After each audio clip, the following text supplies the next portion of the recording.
Hey, you crazy cats! 42's live streams and videos are simply not available on vinyl. You will have to go to the YouTubes for that. So if you want content about British traditions and culture, cutting edge social commentary from an unapologetically patriotic perspective, along with a side order of madness you simply will not find anywhere else, then this is the place for you. And to all those early adopters in the chat, don't forget to hit the notification bell. That's how you get the good stuff, and make sure you never miss a tasty treat. So with that being said and done, squeeze yourself in. Let's get into it. You know you want to.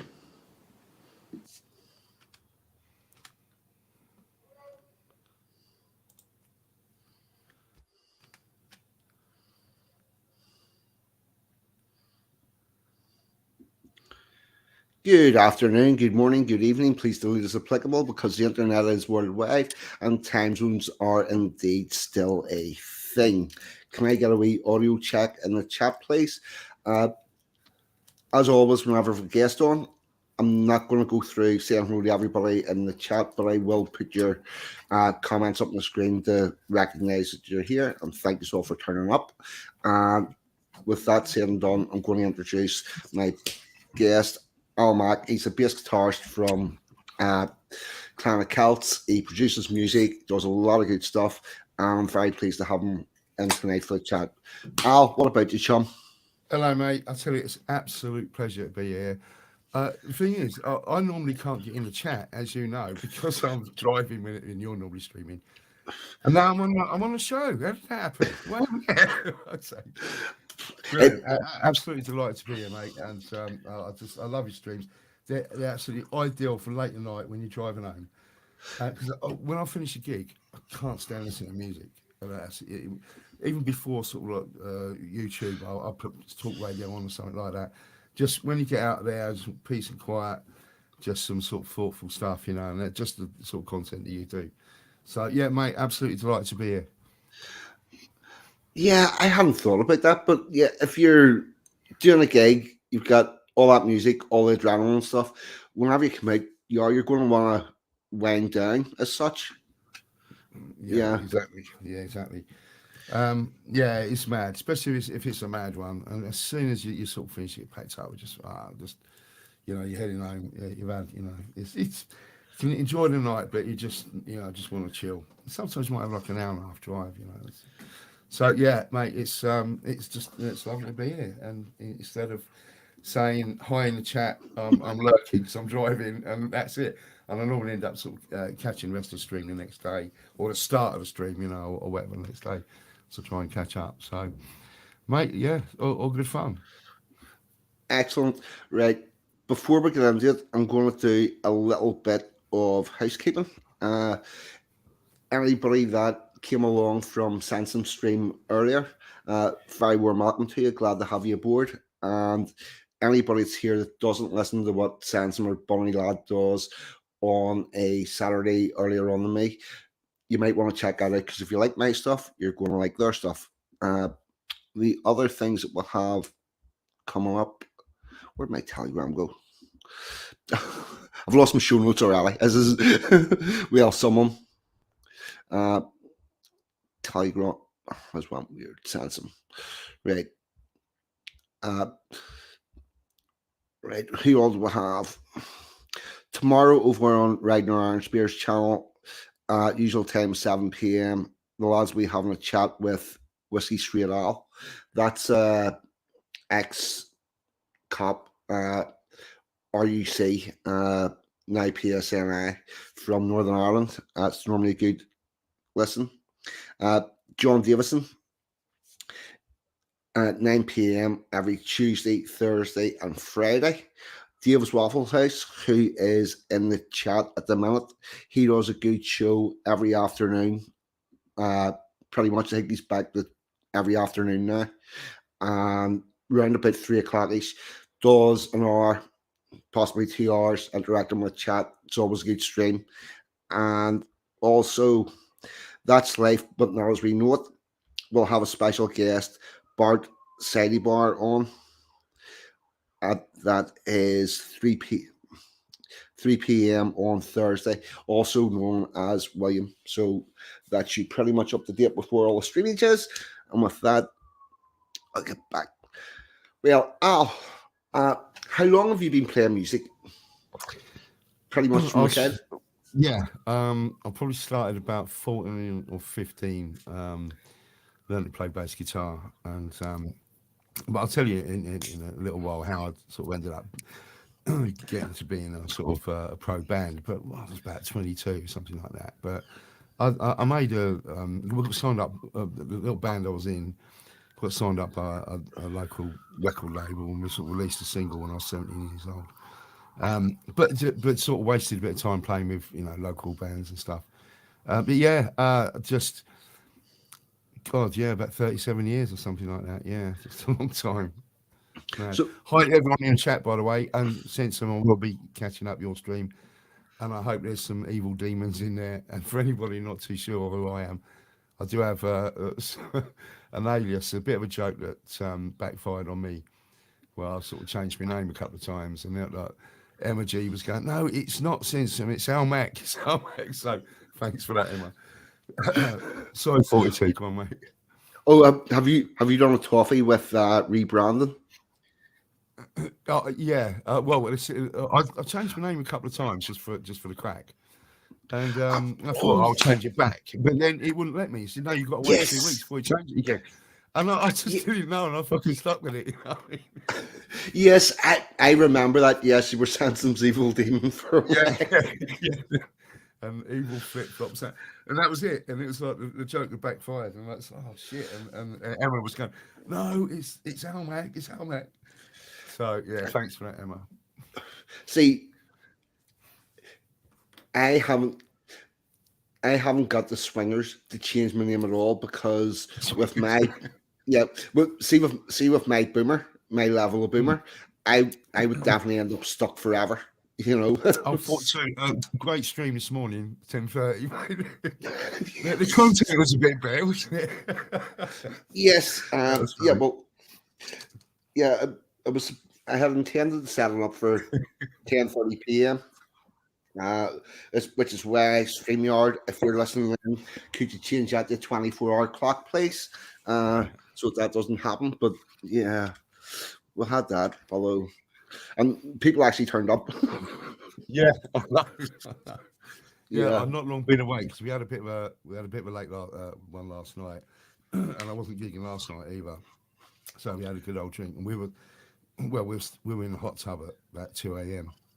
Still, so I don't know when we went to bed. But I looked at that and thought, shit, live in 2 hours. And it's like, fucking hell. I'm sure it's not a morning one because that's not happening. Oh no, I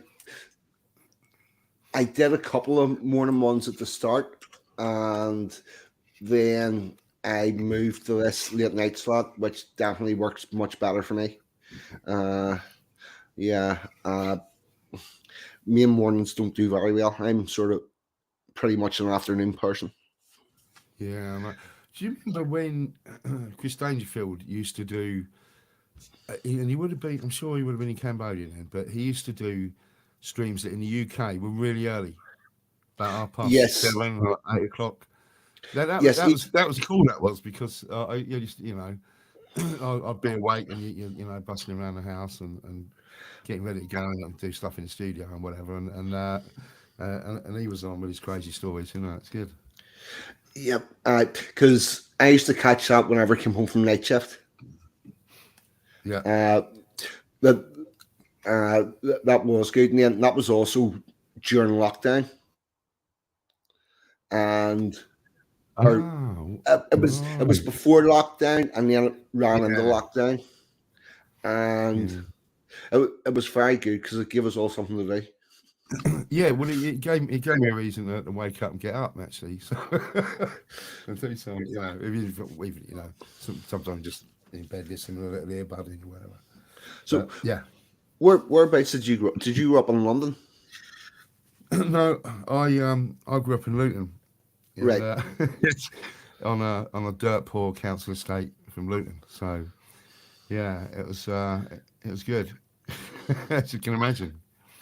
Yeah, it's there's I think I think it's pretty similar. Your lot in life, if you're working class council estate in Britain, right, pretty much across the board, it's the same shit sandwich with maybe a different type of bread.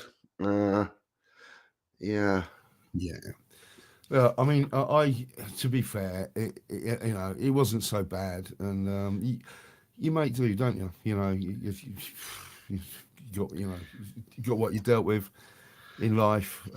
We didn't have a lot of money, and that was that. You know, it's just my old man was working. This was like before. I think my mum did end up doing a little shop job or something like that later on, but and he had to do permanent nights as well to bring up a family of, you know, three sons. Um, all right, Pax Max. All right, guys. Steve Craig. It's good to see you guys. yeah. Yeah. I, So yeah, it was a, you know. But there you go. And I think it gives you. I mean, I actually have when I start to get earn a bit of money, become a bit materialistic because, you know, I like nice things. When you can afford them, you buy nice things.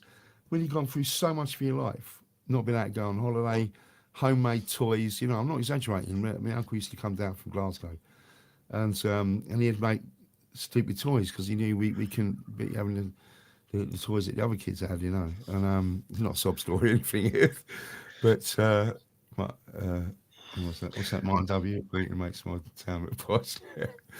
But yeah, I think Steve Craig's from sort of around my manor as well. I think so. He knows the score. yeah, well, a lot of whenever you are actually genuinely working class, there's a lot of people that have professional jobs that think they're working class. Managers and shit aren't really, but if you are genuinely working class, you do one or two things. You you knock a clock off the wall and you do all sorts of hours, or you do shifts, a lot of shifts, uh, or a mixture of both, uh, to raise your income up, level up the something that you can just about live on. Yeah, and it's weird. I just remember as a kid as well. The old man was always in bed asleep when you come home from school, and so you had to be quiet, and your mates come round, and it was just yeah. But anyway, it was fine. It was all good. You know, it was. He was a good guy. You know, he was a union man. I think he was a shop steward for a while. Then become as like a branch secretary, and so it was always collecting the subs. They used to collect the subs back then, and it wasn't sort of taking out the salary. And it's funny, it's about that time we started going on holiday to Spain and that all the time. Not really. Yeah. Uh, so you have that. Then you got into music, got into the bands.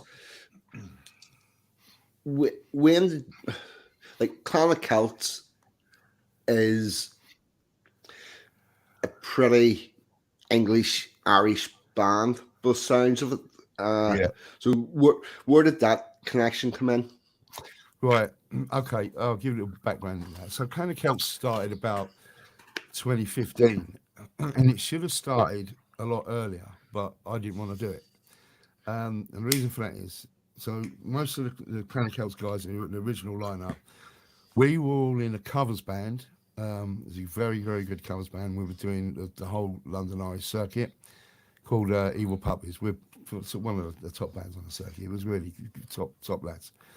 And and then the guitarist kept saying, "Look, we should do an originals band." And I kept saying, "Well, look, none of us write songs, right? I'm not a songwriter." He says, "No, I've got a few ideas." And I thought, well, we haven't heard of any of this. You know, we'd been doing a covers band for 15 years, and we were busy, and we were doing well.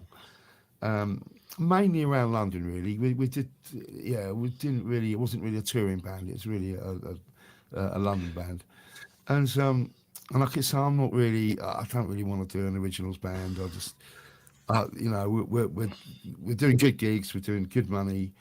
It's a ball ache to do an original stuff. You spend a lot of time writing, time in the rehearsal studio. It's probably ends up never going anywhere, and nothing happens from it. And eventually I gave in, and he came round and he said, "Right, I've got a couple of ideas for songs."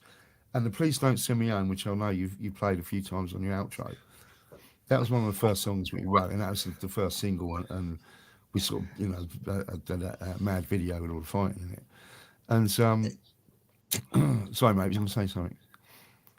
Uh, yeah, that Don't Take Me Home uh, is the one of the best social commentaries in a song about a type of person Mm, that mm, that I've ever heard. mm. Uh,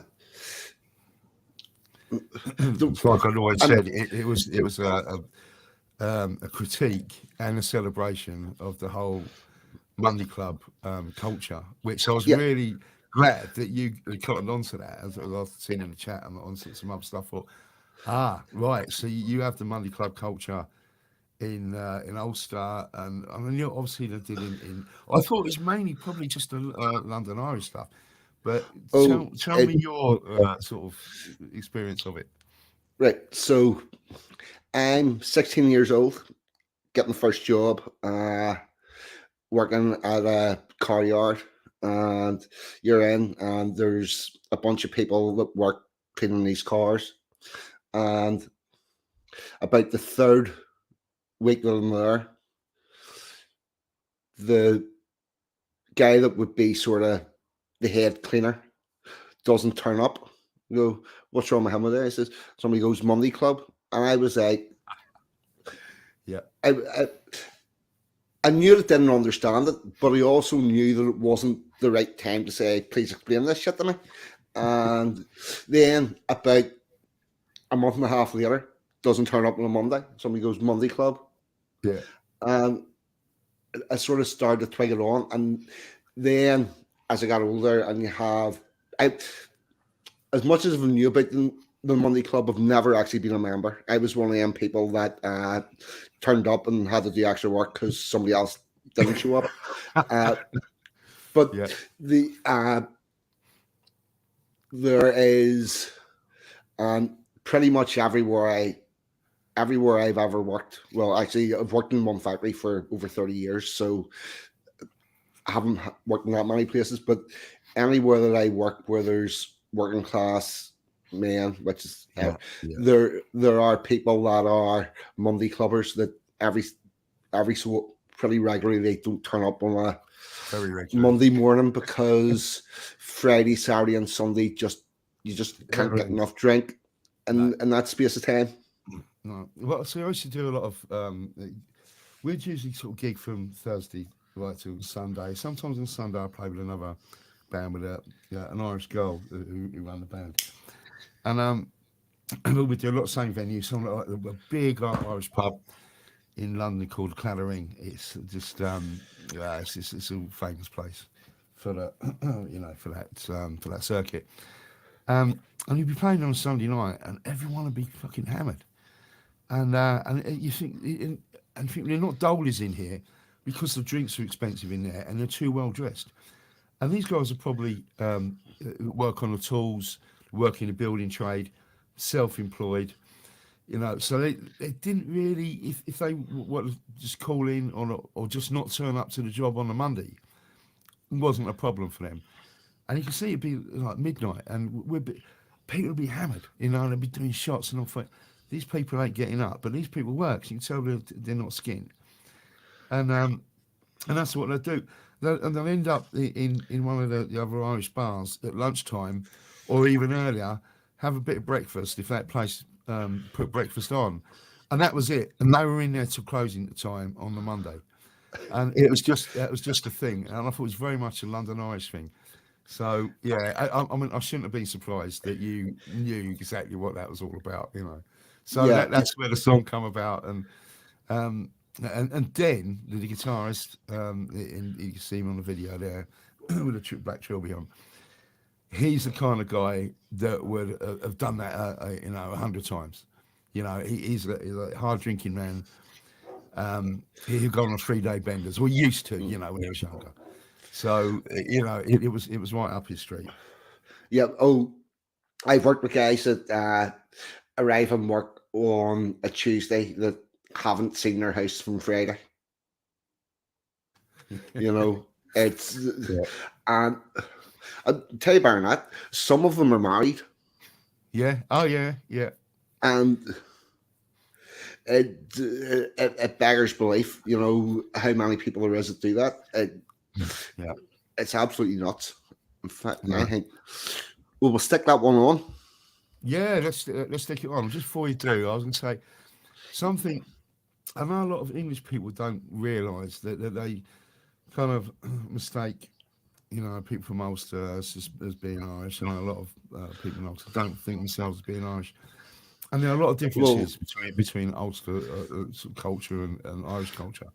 well, But we're two totally different peoples. yeah, exactly, yeah, exactly.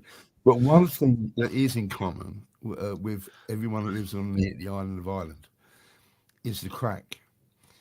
And it's something, you know, we'd call it going down and having banter with mates. But having the crack, that's the CRAIC crack, is just have, and that they never want to end that. When they're in there and the drink is flowing and they're taking the piss out of each other, um, and just laughing, you know, they never want to end that. And I've seen that sort of similar thing in Belfast as well. And that is something that you know the two cultures have got in common. But you know, when it goes into 3 days, it's like time to call it a day, isn't it? Yeah. Mates, yeah, you stick that on. That's be cool. Yeah. There's a couple of lines in that though. The barman pours a drink, the crack goes back and forward, but none of them can think. And I'm like, Yeah.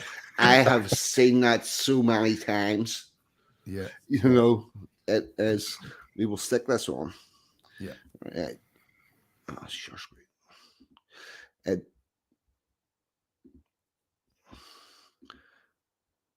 where has that come up? It has. Good.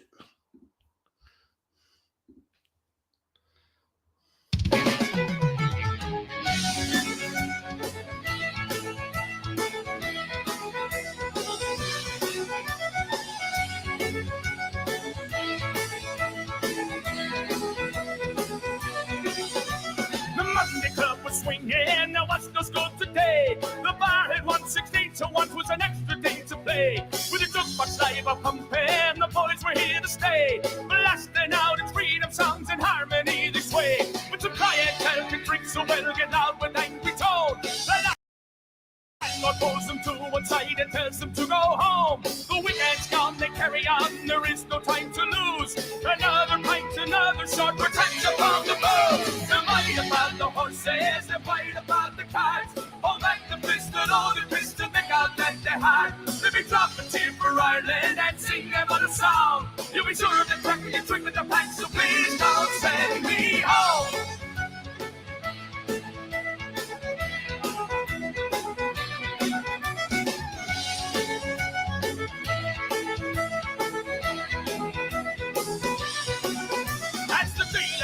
Evening, the crack was still in flow. Some could stand and some were down, but none of them would go. The runners took the bets and the firemen poured the drink. The banter back and forth was fierce, but none of them could think. When tomorrow comes, there's no more fun. It's back to sight they'll drift. The heads are down, they'll have to craft to make up for the shift. As the week goes on, their thoughts will turn to another Monday Club. When Friday comes, the tools go down. It's time to hit the pub. They're fight about the horses, they're fight about the cards. Pull back the pistol, though they're pissed to make out that they're hard. Let me drop a tear for Ireland and sing them on a song. You'll be sure of the crack when you drink with the pack, so please don't send me home.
how.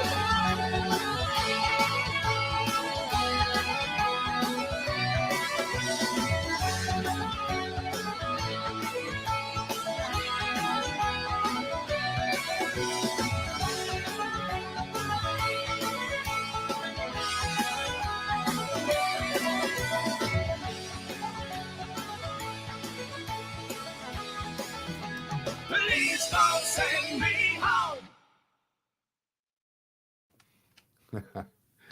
Brilliant. Just seen that Martin W sounds like the Levelers, he says. It's funny, a few people have said that, and I knew that they had a big hit, didn't I? It was a good track, but I didn't really know a lot of Leveler stuff. We went to see them about just after the lockdown, sort of in Bedford, in a massive, great big tent, and they were fucking brilliant. They were really, really good, and I thought, God, I've sort of gone through, life and I've never really heard them before. But yeah, a lot of people say that. It's funny, and I think I said on when we did the Scrub Sock that again there was a couple of casualties from them making that video. We spent about 8 hours filming it, and we were off to Lanzarote the next day, and someone had a big fat lip. Cool. And I had a massive bruise on my knuckle on my right hand, which I don't know whether I'd caught someone or caught a door, because you can see in there, we're not really fighting.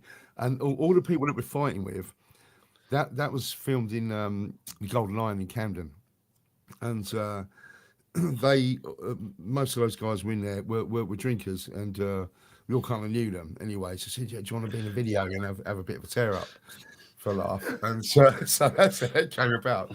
We had to fly off to Lanzarote first thing in the morning, and yeah, a bit worse for the wear for that, but it was good fun.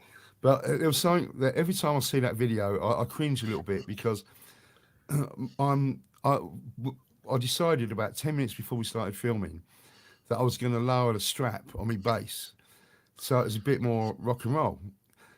Right, Sensum. Right, we used to do that in the Evil Puppies. Right, we used to do Devil Goes Down to Georgia, and I fucking love that tune. It was so good. But we didn't have a fiddle player in that band, so Dan, the guitarist, he played all the fiddle parts on guitar, and it was awesome. Yeah, when was I? Yeah, so I'd lowered the strap on my bass, so it was lower down, and so it looked a bit more rock and roll. But every time I see it, I just think it looks so wrong, because that's not how I play it. So I just wish I hadn't done it. It was like 10 minutes before it. But last minute decision. Oh, everybody, if you're looking for more Clan of Celts stuff, the link to their YouTube channel is in the description, so you'll be able to get back and find that. Give you just a bit of a shout out there. So that was one of your early songs. Did you go from doing covers to introducing stuff, and no, or was it a straight swap? No, it was two different bands. Same people, apart from fiddle player. So one was a covers band. See, the thing about it being an originals band, and that's another reason why I didn't want to do it, is that it's hard to get. You have to do a lot of gigs for the promotion of it and all that bullshit. So you can't go in there with a fee. When we was doing the Puppies, we were known on that circuit. We got all of the best gigs. People were fighting over us for the New Year's Eves and your Paddy's weekends and all that stuff. And we knew that we'd be starting from the bottom, doing an originals band, and it was going to be a slog. But as it turned out, when we did that video, and that was the second song we wrote. The first song we wrote was called Boots and On. There's no video for that, unfortunately, but that was inspired by us. When we finished the gig, we're out in the car park, and we see some bird noshing off some guy in the car park, and we were just watching them, and when they got up, like a big round of applause.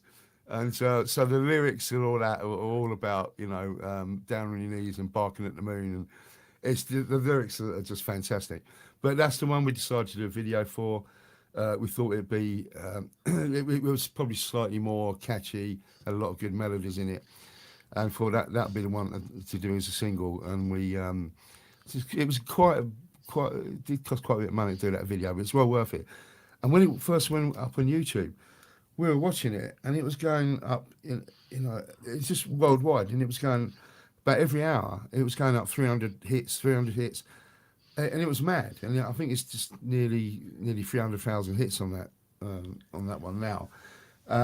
So we're right, okay. The next song we spent a bit of money on doing the video for the next single, but the algorithm changed by then, and independent music. And this is about the same time as the major labels. The same with the news outlets and all that bullshit that went on. All the algorithms changed, so people doing independent stuff found it much harder to get views. And when we did that, we were putting playlists with the Dropkick Murphys, Rum Jacks, all your big names in the sort of Celtic punk, Celtic rock side of it.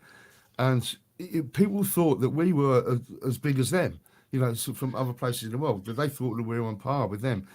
We were getting offers to go and gig in America and stuff like that. So, it all took off from that. But unfortunately, the videos after that never quite, sort of achieved that sort of popularity. And I put that down to the algorithm, to be honest with you. I really do.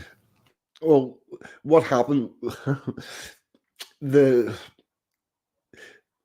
A lot of why the algorithms changed is if you're big enough, you can buy into being the preferred content. So we found this out with the court trials of Kyle Rittenhouse and then Amber Heard, Johnny Depp, because Amber Heard. Right, yeah, Amber Heard. With the Kyle Rittenhouse one, Rakita Law was the go-to for all of that. Right? Oh yeah. I watched hours of Rakita Law. Yeah. Right. Okay. Well, see the Johnny Depp Amber Heard. It was very hard to find Rakita Law during that trial, and Long Crime was your first fucking 10 hits. It was right, and it turned out that they had paid something to be the preferred content, and I think the newspapers have some form of a payment going to be the preferred source. And it wouldn't surprise me if the major music labels are paying something in to keep their stuff at the top. Yeah, you know that's going on. I'm surprised that Rakita Law actually. I know that they were coining it in during the Rittenhouse trial with the super chats and all that. So you thought it might have been else. Well, but why should I? Why should I pay? Well, Rakita Law was saying, had he been given the opportunity, he would have paid. But right. Okay. But he wasn't given that opportunity.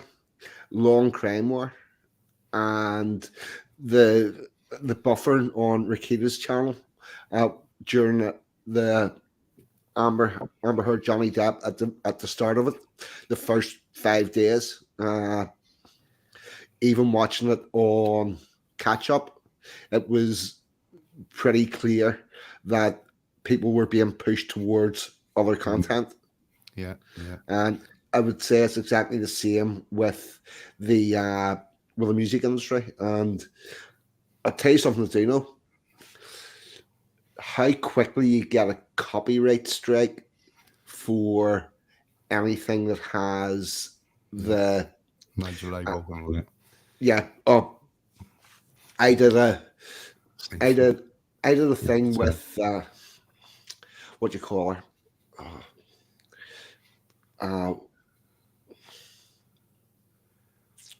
Did that song Blank Space, female, absolute bitch. I'm no remember her. Oh, you did a piece on her about her, and you played a bit of the track. Well, I took the track Blank Space and took bits out of it and put my own words on it because the song in the video depicts an abusive relationship where the woman's beating the man. Ah, right. Okay, gotcha. Yeah. I know where So, you're coming from there. Taylor Swift, blank space. And I did a thing whereby I had her singing her bit about stabbing him and all sorts of crap, and saying that this is a depiction of an abusive relationship and blah blah blah.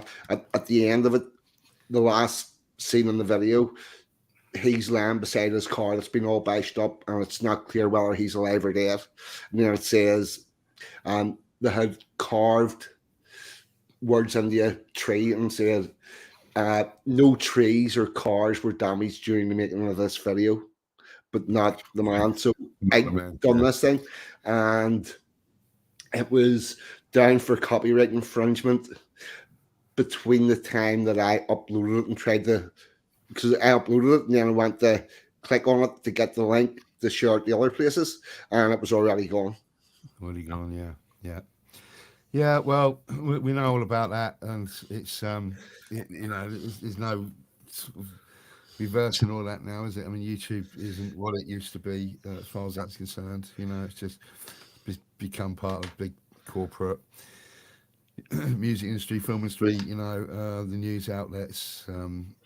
It's pitting it. Yeah, it is, right. So, what else? Yep, Tiger, Emo, and the or the other stuff you want to say? Well, it's only a couple of things about Belfast actually. Before right. Yes. Go ahead. That one. Yeah. Oh yes. And also want to congratulate you on your the Black Friday Belfast bombings stream that you did. I think it's one of the first ones of yours I heard, and it was great. Well, it wasn't great. It was just it was fucking depressing, but it was a really good stream. And I really liked the way you did it. And your poem at the end about I forget exactly what it. About scraping of the shovels on the pavement. Yeah. Was it the sound of the shovels on the pavement, or concrete? The shovel scrapes across the ground. It makes a harsh and rasping sound. That's the contacts is placed in a plastic bag, the weight of which makes my heart sag. Yeah, that gave me goosebumps. That did. That was very good. Very, very good. Yeah, thank you very much. Amazing. There's only half a story about Northern Ireland that's ever been told. Yeah. I was very aware of that. But I sort of had an awakening since 2012. 2012, I escaped from my long-term abusive relationship. Yeah. And part of that meant I had a lot of time where I had a lot of time in my hands, but no money. And that does allow you a certain cathartic thinking process. Yeah. And there was the other thing that went on during that time was the flags protests. And I had started writing poetry. I don't know how I actually started writing poetry. I sat down in my bedroom with a pen and a bit of paper one day. There was something on the news about the Hillsborough tragedy, and I wrote a poem about that in about 7 minutes. And I read it back and I went, fuck, this is actually good. I surprised myself, and I then the one thing that I did have was access to the internet, and I started uploading the poetry to a site called All Poetry under the name 42. And I think I've had a little look at some of it. I've seen a link, and it's good stuff, mate. Good stuff. Yeah, there's a link to the written poetry in every description.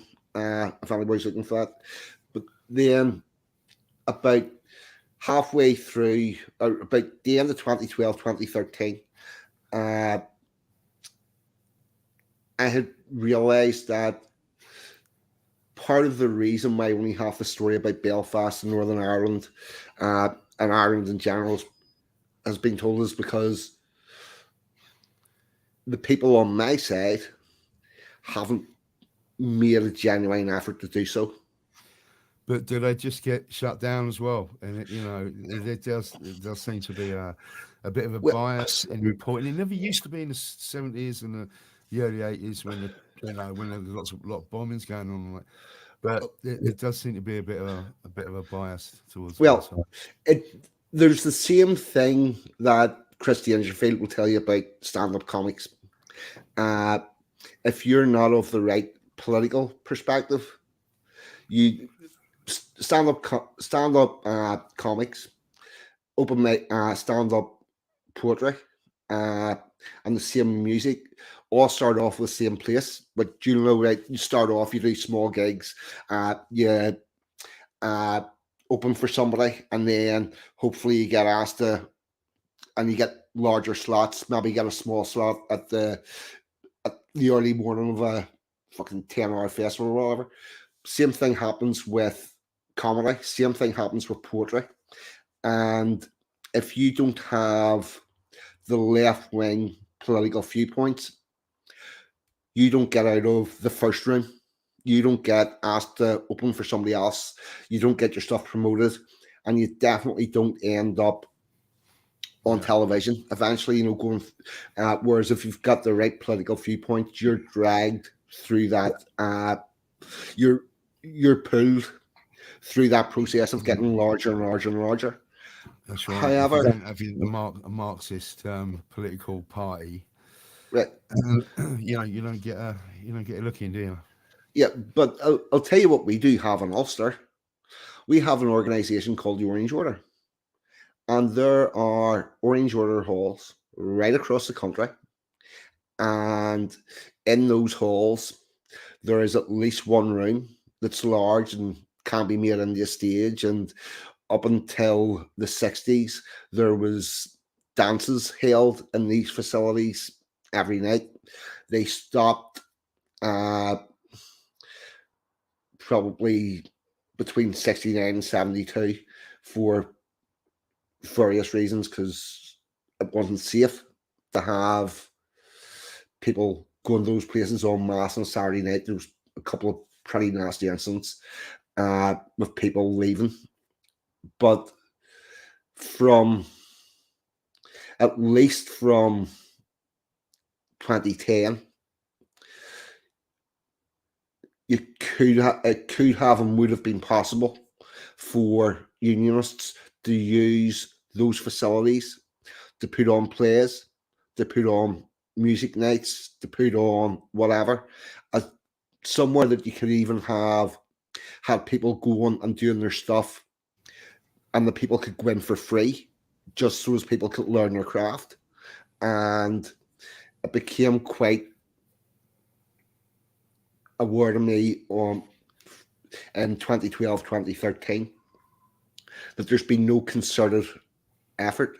I think last year there was something slightly, unionists went to the Edinburgh Fringe after being built up, but that's the first thing ever. And as much as I know that what I do isn't going to change the world and the reach that I do have is limited, at least I'm having a fucking go. Do you know, mate? It's yeah. And that it would, and it could probably sort of say a similar thing about most of us here, or most of you guys that have channels and do live streams and communicate and talk to each other. And we can get on to a little bit about some of the people who, a little bit later on, as we're going to play a couple of tunes from people that have make music. It will never, it can't be on Spotify, can't even be on YouTube. And it's not hateful. It's not, it's the same kind of deal, and always getting the fucking raw end of it. But it brings me on one of the things I want to ask you about Belfast. There's just a couple of questions. I remember you did the stream with Dangerfield about Belfast, and you've shown some of the murals, and I've seen those murals. I've gone around when I was in Belfast on a motorbike tour. with a couple of lads from Belfast. So I knew where we could go, where we couldn't. And it was amazing to see those. But one of the other things that really struck me, and I was going to ask you, are they still there? The curbstones. Are the curbstones, are they still a thing? It is a lot rarer now than it used to be. It The curbstones were of an era, 1970s and the 1980s. They would have been a lot of red, white, and blue. Although what I will say is, out in the city, not so, out in the country towns, I think they still do a bit of the red, white, and blue curbstones. Right. Yeah.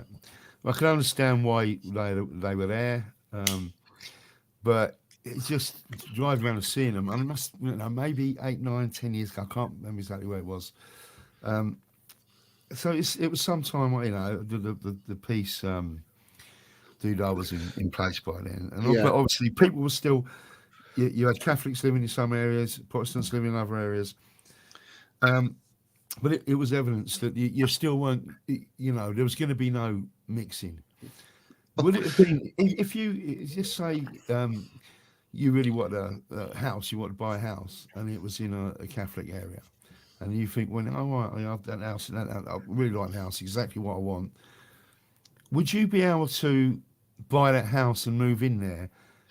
But being honest with all your neighbours and say, yeah, I'm Protestant.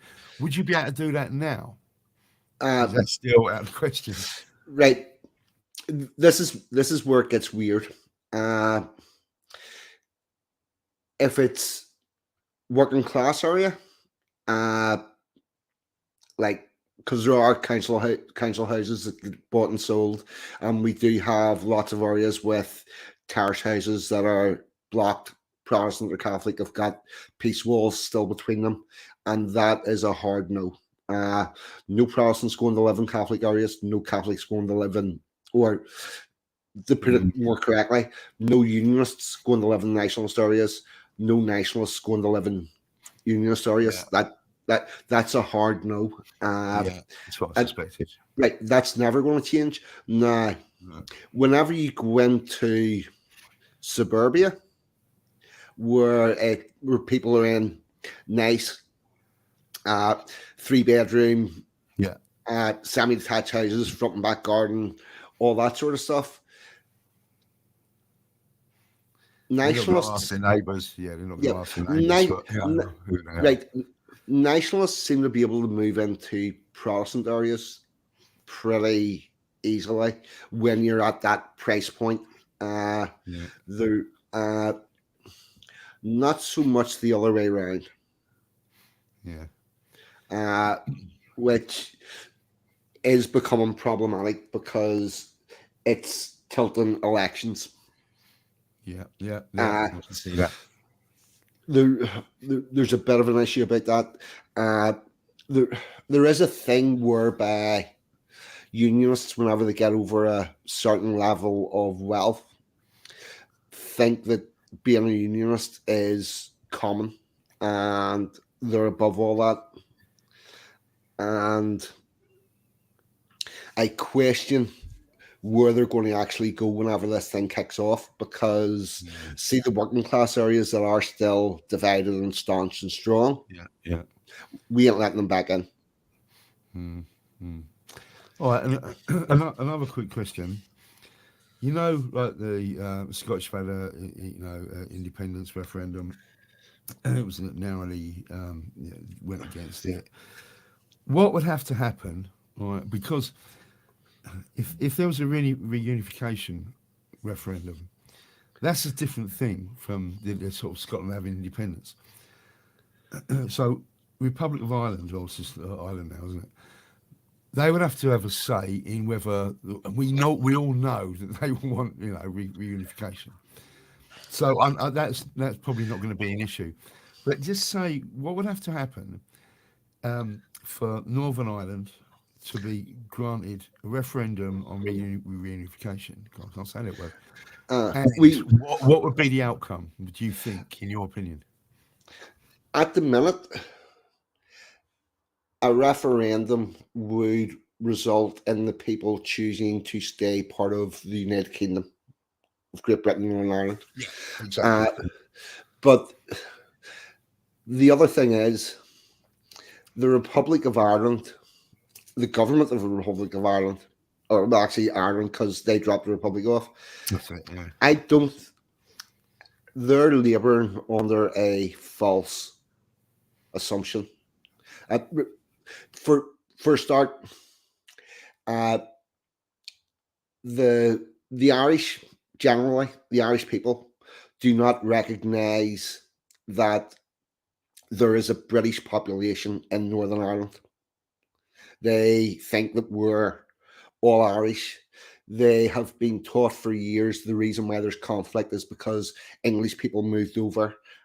They forget that the native population of this whole island were British and have been pushed up into one corner, basically. And what they don't realise or haven't taken account for is any attempt at unification. Unless, well, the only way there could be unified would be for Ireland to rejoin the United Kingdom. If they do it that way, it might work, but I don't think the Irish would go for that. But you sure? Yeah, no chance of that. Right, yeah. Oh, well, here's the other thing. I keep on hearing about people on our side of the aisle talking about our Irish cousins and our Irish brothers and sisters standing up against the plantation. And I'm thinking, use absolute dickheads, because the Irish people still consider anybody that's not pro-Irish that comes from England, Scotland, Wales, and Northern Ireland, they still call them fucking planters. They do not want us. And any removal of that border is going to result in a civil war. And I don't think the people down south have got the stomach for it. It's interesting. Yeah, I mean, it's going to take some time before, you know, and the EU's not making things easier for the. Just, I don't know. It's fucked up. It's fucked up. Yeah, it's very fucked up. But the whole constitutional state of the two countries was supposed to be sorted out in 1921, where we had the divide. And anybody that is paying any sort of attention will notice that, if anything, in the last 10 to 15 years, the unionist side have got more entrenched in their position, particularly in the working class areas. The size of the flute bands has grown, and the flute bands are a derivative of the paramilitaries. In a lot of cases, there's the murals that I showed on Dangerfields on the Newtonards Road. They have been changed. I was going to work one day and the walls were all pure white, and they now have murals that are representing whenever we had barricades and paramilitaries on the streets in the 70s. And that was done for a reason.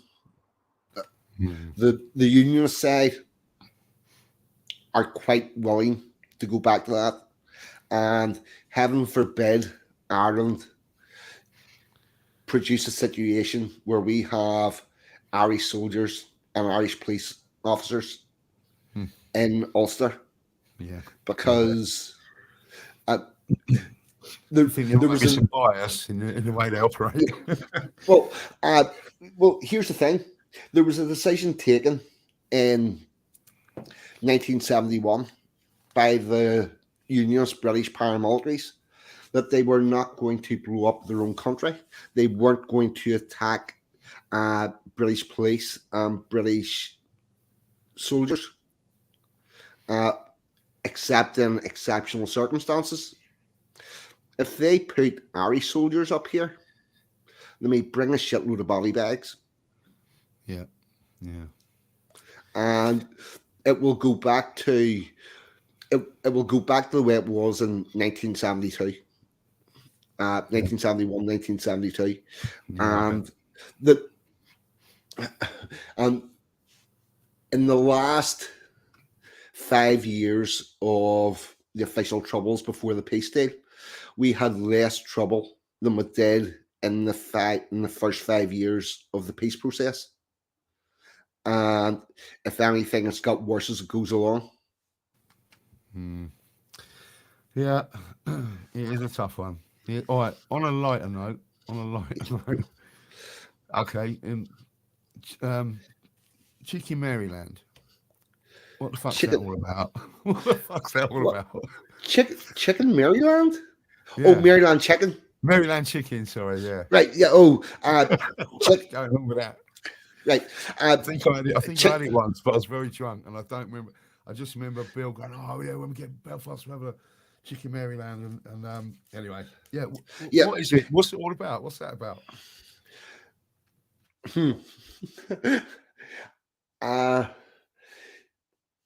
So in the 1970s, you're going like this. There was like one restaurant still open in the whole of Belfast. What the fuck was it called? I think it was a chain. It was the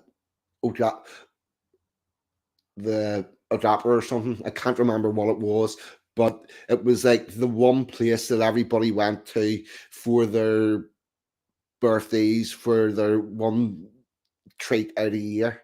And they had several things on the menu, one of them being Maryland chicken, which sounded quite fancy. And was breaded chicken, and it came with chips and peas and stuff. And Yeah, that sounds. I think that there are quite a few people that haven't got past or haven't realised that that's treat once a year. You know, we've got language things and stuff like that. Yeah. It's going on about it. It's not something I've ever seen, you know, over here. Just never heard of it. Chicken Maryland.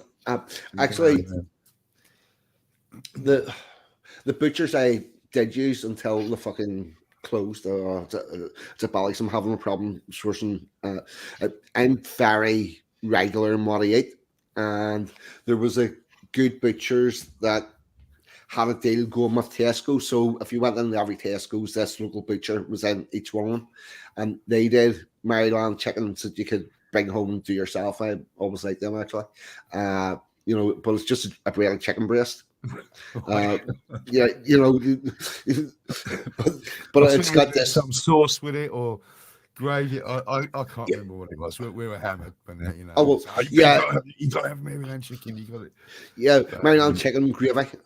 You get your breaded chicken, your chips, and a bit of gravy on it. Stuff, man. Quality. All right. Well, one last thing then. One last question I've got for you.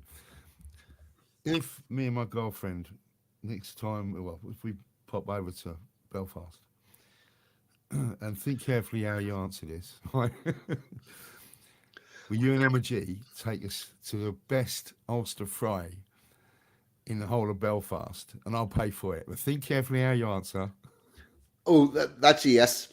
I can. Oh man.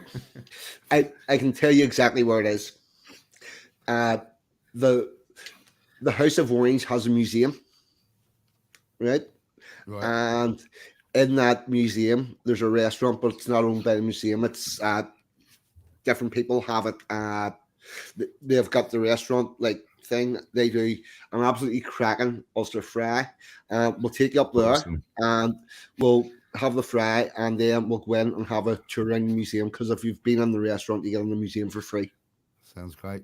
Sounds great. Yep. Maryland chicken later. Yeah. We'll get you around that. We'll do the mural tours and all that sort of stuff. Definitely. Awesome. No, that's brilliant. Yeah, well, I remember we stayed at a guest house, and there was a load of us, and they did great breakfast around there. But yeah, I think I'm yet to have the best Ulster fry in Belfast yet. So yeah, I'll take you up on that, and Yep, we'll definitely. have some of that. Do you want Yep, to? I've got to pop down for us now. Do you want to stick a right, tune on? right. Yes. Which one What do you was want on that? first? I can't remember what I sent you now. Right, hold on. Right. Rise Up the Gala was the first one. What's up together? Rise Up the Gala. The girl singing about. Oh, okay. Yeah. So this would be Jodie K. Now that Yep. I sent you. So she was doing one of her weekly streams. She's doing a radio show now, but she was doing one of her weekly streams, and I'll catch most of them. And I knew she was finishing this album, and this is one of the issues actually. People just don't realise how hard it is, sort of, to produce music that has the content, this sort of certain sort of dissident content or whatever.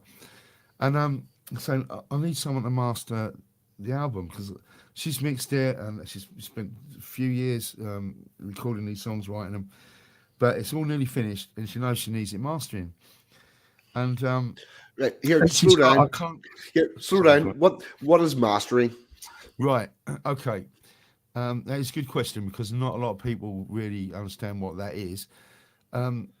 It's the final process. So when a track has been mixed, recorded, and mixed, the last thing that you would need to do before it going out to the public, or whatever platform it's going to be on, whether it's CD or streaming, or like a download site, like iTunes and Spotify and all that sort of thing. You would have it mastered, and that is like your final touches, and you bring it up to a commercial level, so the volume would be right, the final sort of EQing, and there'd be some compression of the track, slightly compressed sometimes, not always, and you might put metadata onto it. If there's fade-ins and fade-outs, the top and the tailing we call it, that would get done at the mastering stage. Now, and this is precisely, if you don't really know, that mastering needs to be done, just that final sort of polish of the track. And it's always good to send it to someone else as well that hasn't worked on the mix, because they will hear it for the first time and say, oh, there's too much 7.5K on that guitar. And as a mastering engineer, you might not be able to do anything about it. So you put it back to the person who mixed it, say, look, can you fix that? And that will really help, help the track overall. So, and she knew that she couldn't go to a local studio, or probably couldn't go to a local studio and say, yeah, can you master this album for me? And there's a good chance, especially when it comes to musicians, they tend to be a bit lefty, don't they, sometimes? And although that's not always true, with a lot of people I work with, surprisingly aren't, like the whole of Clan of Celts. And Well, I'll tell you what. I'll tell you what there is. Vote Brexit. I'll tell you what there is. If they're not lefty, they pretend to be until they know who they're talking to. Exactly. Yeah. That is a great point you made there. Very, very good point. So and I offered, and for her to hand over. All right, look, if she didn't like what I'd done with it, it's not like she's handed it over and it's ruined. She's just like, no, I'm not happy with the results. I'll give it to someone else. But to send that to me, and I come in the chat. She sort of vaguely knew me for coming in the chat at times, and but I sent her a couple of things that I'd mixed and mastered, and I said, I'll master it for you. I'll do it gratis, because I sort of believe in what you're doing.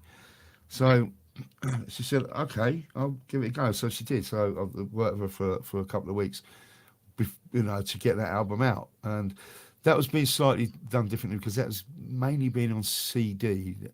So, we had to format it for CD. But you can go to our website, jodieK.com, and you can listen to a few bits of the tracks, but I think you can order a CD from there.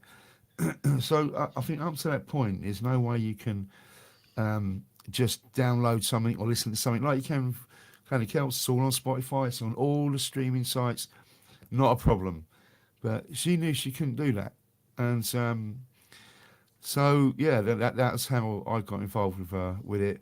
But there was it was interesting album because it started off with some tributes. It started off very folky, but the second half of the album, it started to get sort of bit gritty, protesty.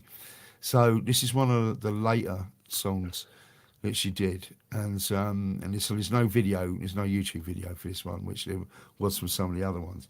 So, mate, if you want to stick that on, that'd be wicked. Yep, I've got that queued up and ready to go.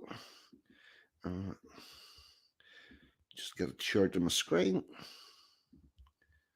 At least I hope I've got it.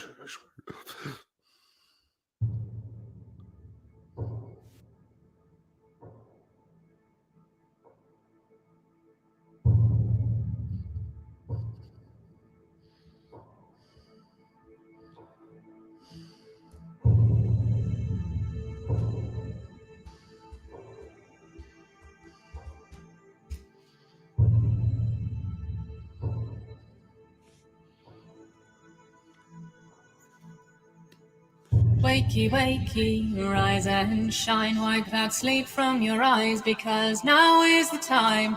The change is upon us, it's already here. So charge up your courage and let go of fear. If we rise up together, then together we stand.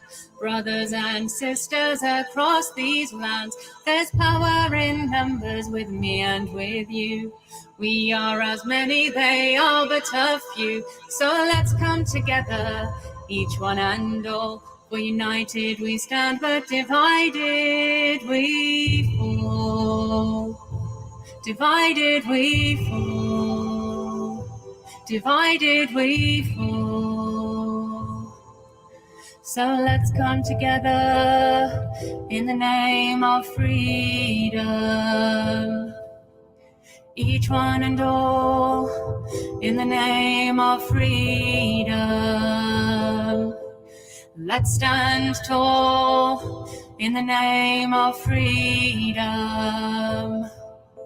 We can do this together, in the name of freedom.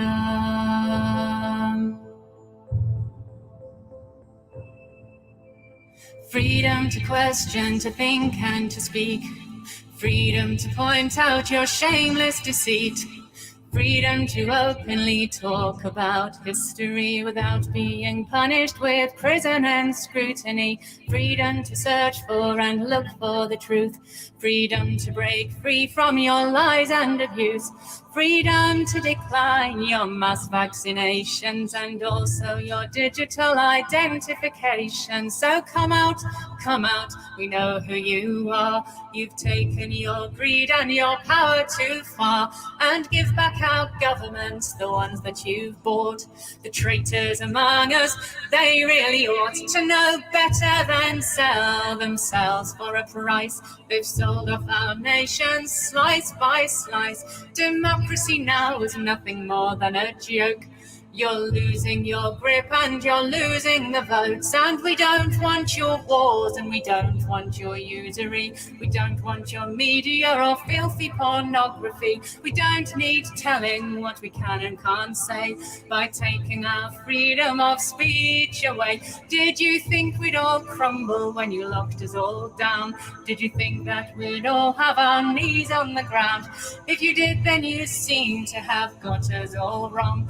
Our minds and our will and our spirits are stronger than you'll ever know. You don't know us at all. Our faith, it is rising and never will fall. For we believe in something you won't understand. It's the love for our roots and the love for these lands. We'll never surrender, we'll never back down. We'll march to the end with both feet on the ground. For we are the people and the time it has come. Let it always be known that our people live on.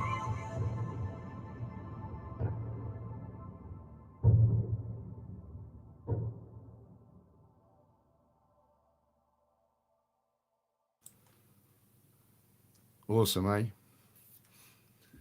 That is absolutely fucking amazing. Yeah, it's fucking brilliant. And that album was full of stuff like that, especially the second half of it. It's just really powerful stuff. There's some great lines in that tune. And there's for whom it's concerned, I think, to whom it may concern is the title of that track. And people go, just go to jodieK.com and just buy the CD, man. Just if enough people buy it, she'll do another one. She's still writing songs. She needs encouragement. She needs financing. It costs a lot of money to and time, to do all this stuff. So we've got to support people that are doing the right thing, Yeah. The other thing that I would say, there is a phrase that I've heard both in. There's a phrase I've heard both in the men's rights movement and in the unionist community, which is hang tight together or get strung up alone. There's your choices. Yeah, you said that to me, didn't you? Yeah. And that's a good phrase. That's exactly what she's saying there. It's a very, very thoughtful, well put together, and her voice is very fucking haunting. Yeah, Linda Hunter, spot on. Yeah, she's good. And just after Christmas, I met up with we went to dinner, me and my girlfriend, and we Urba Derba was over, and they'd known each other sort of for a while, but had never met. And we all met up and had lunch, and it was really good. Just lovely people. She's really nice. Urba Derba, such a nice guy, very talented guy as well. And we're gonna have something from him later on. But there you go. We know what we're up against. To just try and get stuff out there, it's hard. It's really hard. But thanks for playing that, mate. That's good. It's top yeah, and we're down to word of mouth and sharing and spreading the way we can in networks. That's but as much as that makes it difficult, it's also very liberating, because we'll know exactly what direction to put our efforts into. Yeah. There's no point going after corporations. There's no point trying to go about doing it the traditional way. No, you're not going to get a record deal with anyone. The radio stations are not going to touch her. So we rely on people with similar sort of outlook for support. And it's that, I'm not going to bang on about that too much, but I've said what I said on that, and that you need to support people that are doing the right things, and that's that. Yeah, it is. It's a very haunting song. It's also quite interesting what you were saying about what needs to happen to music after it's been made. It needs made again, which is something that I seen the picture of your studio, and I was like, how the fuck do you even begin to work that? So it was so in my sort of genesis story of how I got my first sort of pro band gig. I do mention that I had a part ownership in a recording studio when I was about 22. Now, there wasn't a lot of money, right? It had gone into it. It was done on a shoestring. In fact, if you want to find a picture that says Spools, Azure Spools. All right, hold on. If you can find that and just pop that up, just for a few seconds. That's all it needs. So back then, I was sort of very much into the whole recording process, but when Spools the Sora? Yeah. Right. Yeah. Right. Hold on. It's only a photo of us Muppets. Yeah. On the staircase. Yep, I'm getting that now. Yeah. So I've got no sort of photos from inside it, but we actually set up. It was a recording studio and rehearsal facility, And so we did it on a shoestring, and it was just above this. There's me sitting on the stairs there. And yeah, that must have been about 1985 or something. Funny enough, it was when I was working in there, I met these guys that had come to have rehearsal, and they knew that I was bass player, and I was just opening up, and I might have been doing some mixing or something in there. And I said, and the guy with a white T-shirt was up against the wall. He was a brilliant songwriter, and I heard his stuff. And I said, do you want to come in and play along while with the rehearsal? So I did, and I really love the stuff. And it's the first time I ever sort of worked with a really, really good original songwriter. And he sung. His voice is a bit like Delamitri, and I think it's a bit like Delamitri, but before that they were around. But this was it. So just above these steps, there's the entrance. The door was there, so it was above an industrial unit, and but it took off. So even though it cost nothing to set up, really, we all did it, or put some work in. It was soon starting to pay for itself because other bands were coming there to rehearse there or record there. But when I started as a pro musician, I left that all behind. I was too busy touring, gigging. I've lost interest in the whole recording side of it. So, were you like 25 years? Were you like a session musician then? At this time, no, I wasn't. And I was in a couple of local bands, but I was making a little bit of a name for myself because I was doing. Actually, we might as well, if you want to put up Exhibit 1. If you can put up Exhibit 1. Yep, I'll get that now. And this sort of all ties in with it. All right, it's a small pool of musicians. It's a small town. But I locally had made a little bit of a name for myself, and I had the right gear. I had the sort of the new romantic sounds. Where it was a great time to be in the early 80s. It was a great time to be a bass player when it had never had before. Bass had always been right down, down in the mix. Okay, so this thing back then and even now, I had one of these Status Series 2, sort of carbon fibre neck, the body goes through there. It's carbon fibre graphite. It's an absolutely incredible thing, and you might have seen people like the guy from Kurt Smith from Tears for Fears or Mark King from Level 42 play something like this. And if you can stick up Exhibit 2, you'll see just like the amp gear that I had, and this allowed me to get poached, but that's I'll come to that story in a little bit. But this is at the same time as we were running the studio, so I was getting a lot of offers to join bands, local bands, and all that kind of stuff. So see this great big Trace Elliott rig. I had something virtually exactly the same as this.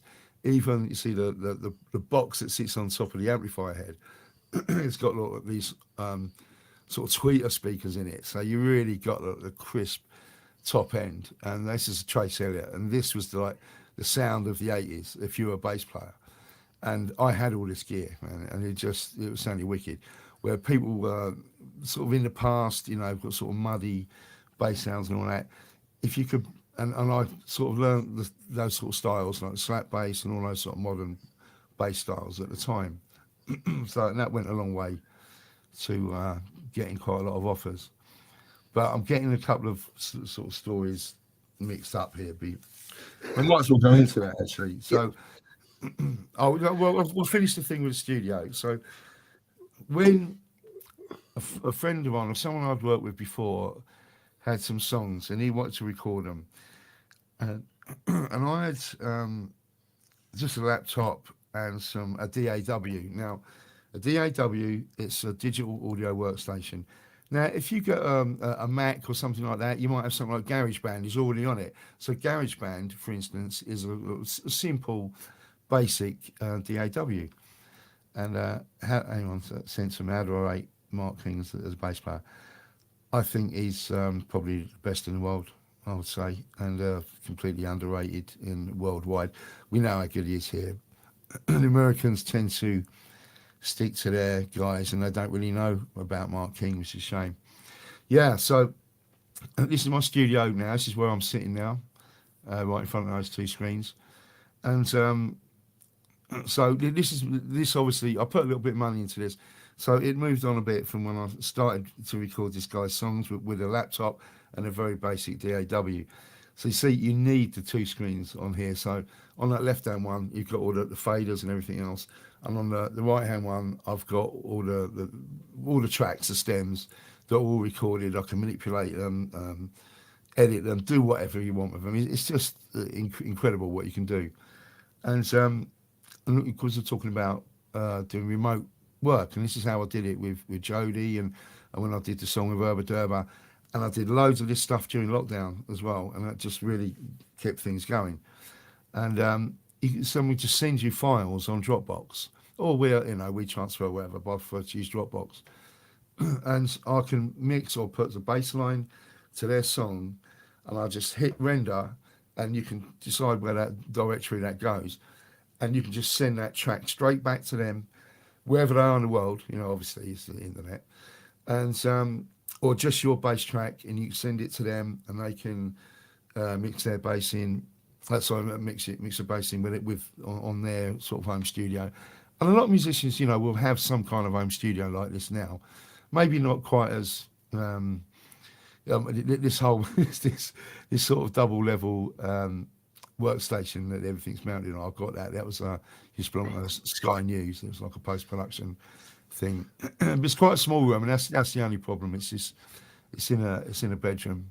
But I've produced a lot of stuff with this. I made a lot of albums with this. Done a lot of work. Done a lot of remote recording, bass lines for people. And during the lockdowns, this was an absolute lifeline for everybody, because we could still carry on producing and creating. But we were just, everyone's doing it from home instead of being in the same room, and the technology's allowed that, and the software. I mean, you think, well, what about the drums? But I've got some really cool drum software called Superior Drummer 3. It's quite expensive, but it's amazing.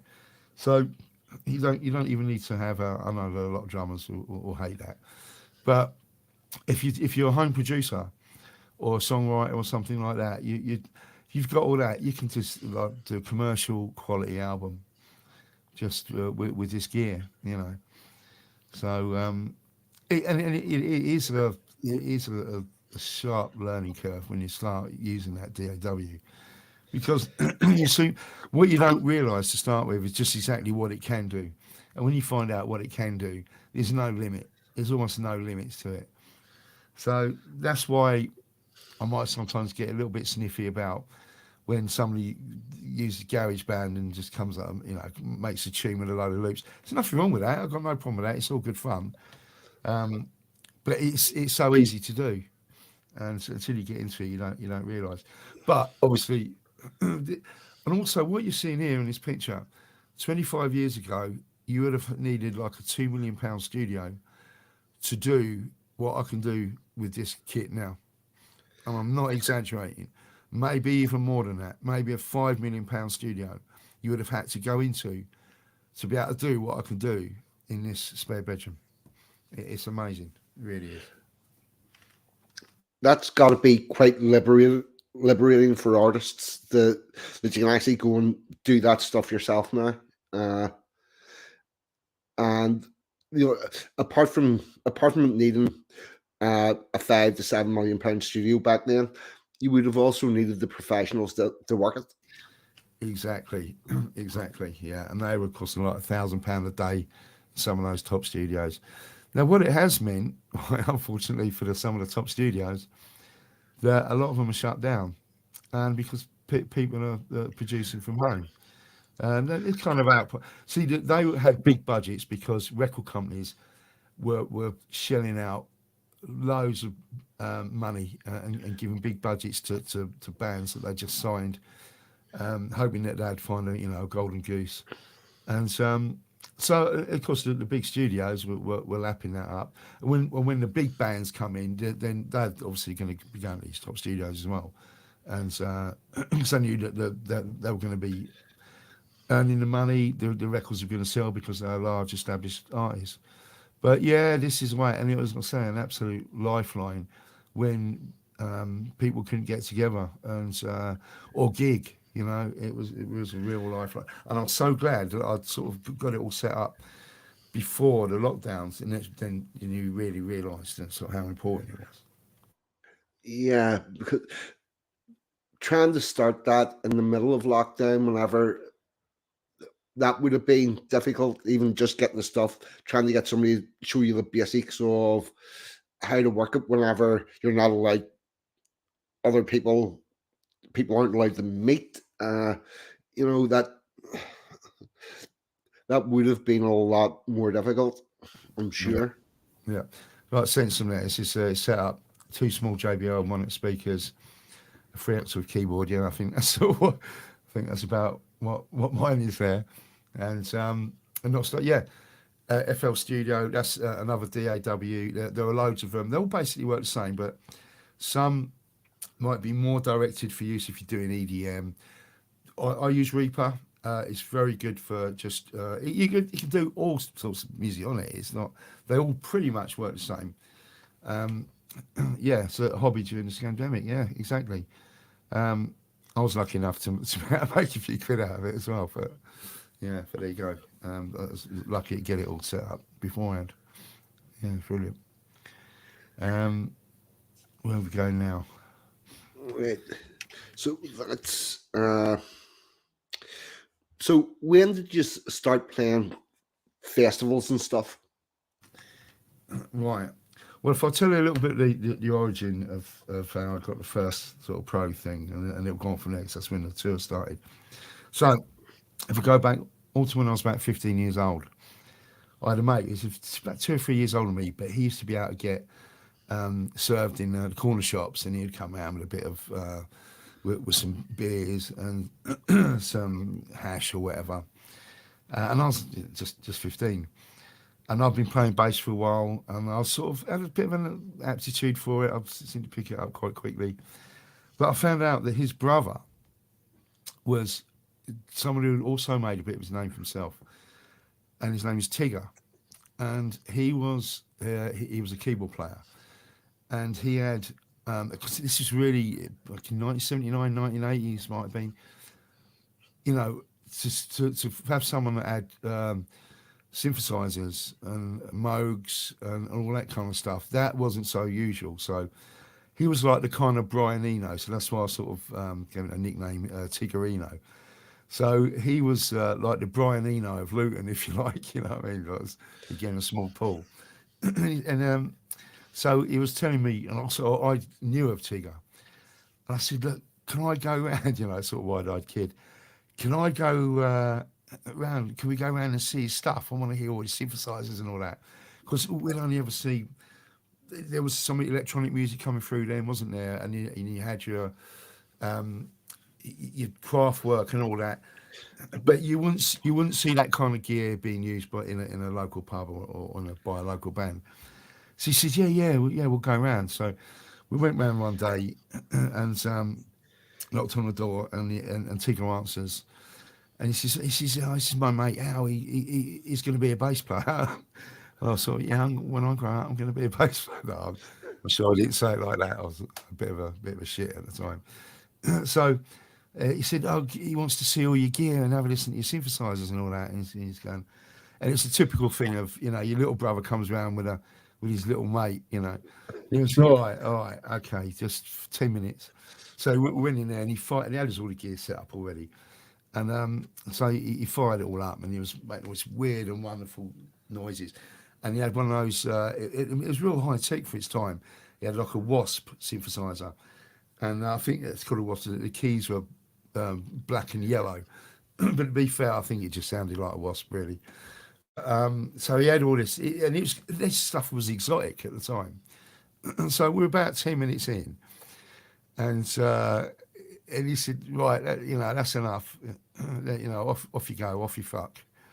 And sort of, this is typical, sort of big brother. Yeah, well, I played a bit for you, now fuck off. So fair enough. So roll forward about 7 years, 6 or 7 years. I'm in the studio that we just saw there, Spall's studio. In walks Tigger, and he doesn't know me. You know, I've grown up. You know, I'm 22, something like that. And he says, "I'm looking for. I've heard that I'd find Al Mack, the bass player here." And I'm, whoa, Al Mack, the bass player. Okay, actually, that's me, right? He said, "Oh, right, okay." He says, "Look, I've heard a lot of good things about you." So I'm in this sort of touring, it's like it's a covers show band. um, we have an agent called Mike Malley of Alley Promotions. I don't mind speaking his name now. He passed away some years ago, but he was one of those sort of agents that had some has-beens on his book.